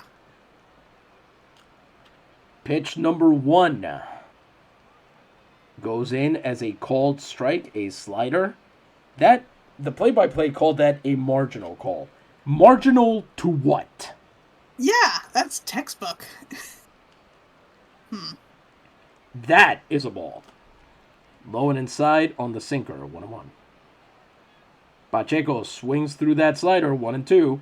Anbar needs 1 more strike to wrap this all up. So, of course, he decides to miss with the sinker. Normal. Sure. 2-2 count. We've had a theory for a very long time on this channel that umpires should artificially lower their strike zone a couple of inches for sinkers so that if it misses low, it's still a strike. But if it misses high, but not as high as other pitches would be, it should be called a ball. Because it's a sinker. Do your job. Yeah. All right, here goes nothing. And he goes down swinging! Pacheco can't catch up to that slider, and Kareem Anbar will collect the save in the first game of the Serie Preliminar. Naguabo blanks Comerío 2-0. And they're all celebrating there. Ted Balloon 7 1/3 innings of quality work, 114 pitches, got 9 punch-outs on 4 hits and 5 walks. Kareem Anbar will take the save on 5 outs of 1 hit, 3 strikeout pitching. That's the Tunisian on a mission for you. He did not allow either of the inherited runners to score. In terms of stolen bases, hits, so on, the offense was mostly not present here. You can see here that the only hitter not to strike out was Vidal Santiago, and that in fact, Valdez and Bullock struck out multiple times apiece. They'll be probably fined in kangaroo court for that later. Oh, well, maybe not Valdez, because he actually drew a walk, but Wally, well, appropriately, he'd get fined in kangaroo court. Because he's Australian, you see. That's the joke. Yeah, that's right. And in the running game, Feaster, Valdez, and Underwood all got some stolen bases there, and then Rob Feaster got way too cocky and got caught twice. Well, that's going to be today's game. Usually the way that we do the postseason is for our patrons in the Discord, if you're interested in that, we have a Ko-Fi that you can take a look at, which I can post very quickly because I am good at finding things on the internet. But if that's something that you're interested in getting more games during the postseason, Ted Hot Air Balloon MVP. Oh yeah, you know it. He wins player of the game for sure. But if that's something that you're interested in, what we do is we've got pardon me, it's been a very long week, but we usually manage the games up until we hit an elimination game is what we'll do. And then once we get there, we will then hit we'll stream that, or we'll stream once we get to the important rounds, which is the interdivisional series, the pennant championship, the national championship, and so on. We're hoping to get done with this, fingers crossed, by the end of February or a little bit before March. Basically, we're trying to make sure we're clear of the year 1905, not just the season, but the year before the next version of Out of the Park comes out. Because we've had some funky effects when we transfer between versions, and maybe that's got nothing to do with anything. Maybe that's a coincidence, but that's certainly how it feels. So that's what we're watching out for. Louisa, any final thoughts before we let him go? Well, we were right. The Naves won, and it was 2, but I'm really surprised that the other team, Guabaleros, didn't get even 1 hit. That was really a surprise.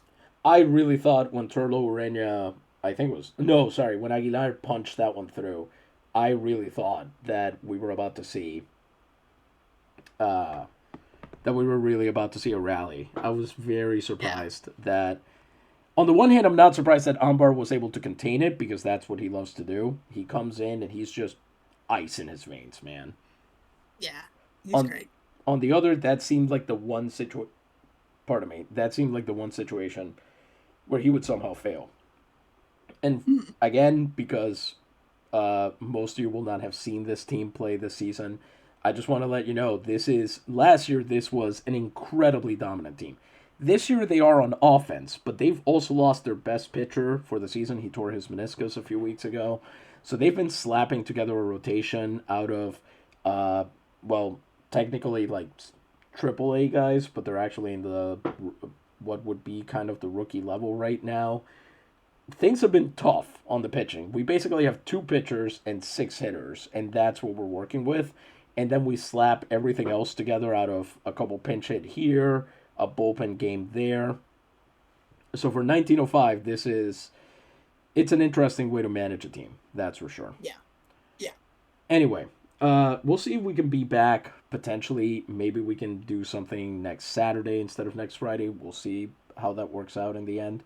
But for tonight, this has been, as always, Isidro Montalvo Espinosa, broadcast coordinator for Liga Nacional Puertorriqueña en Vivo.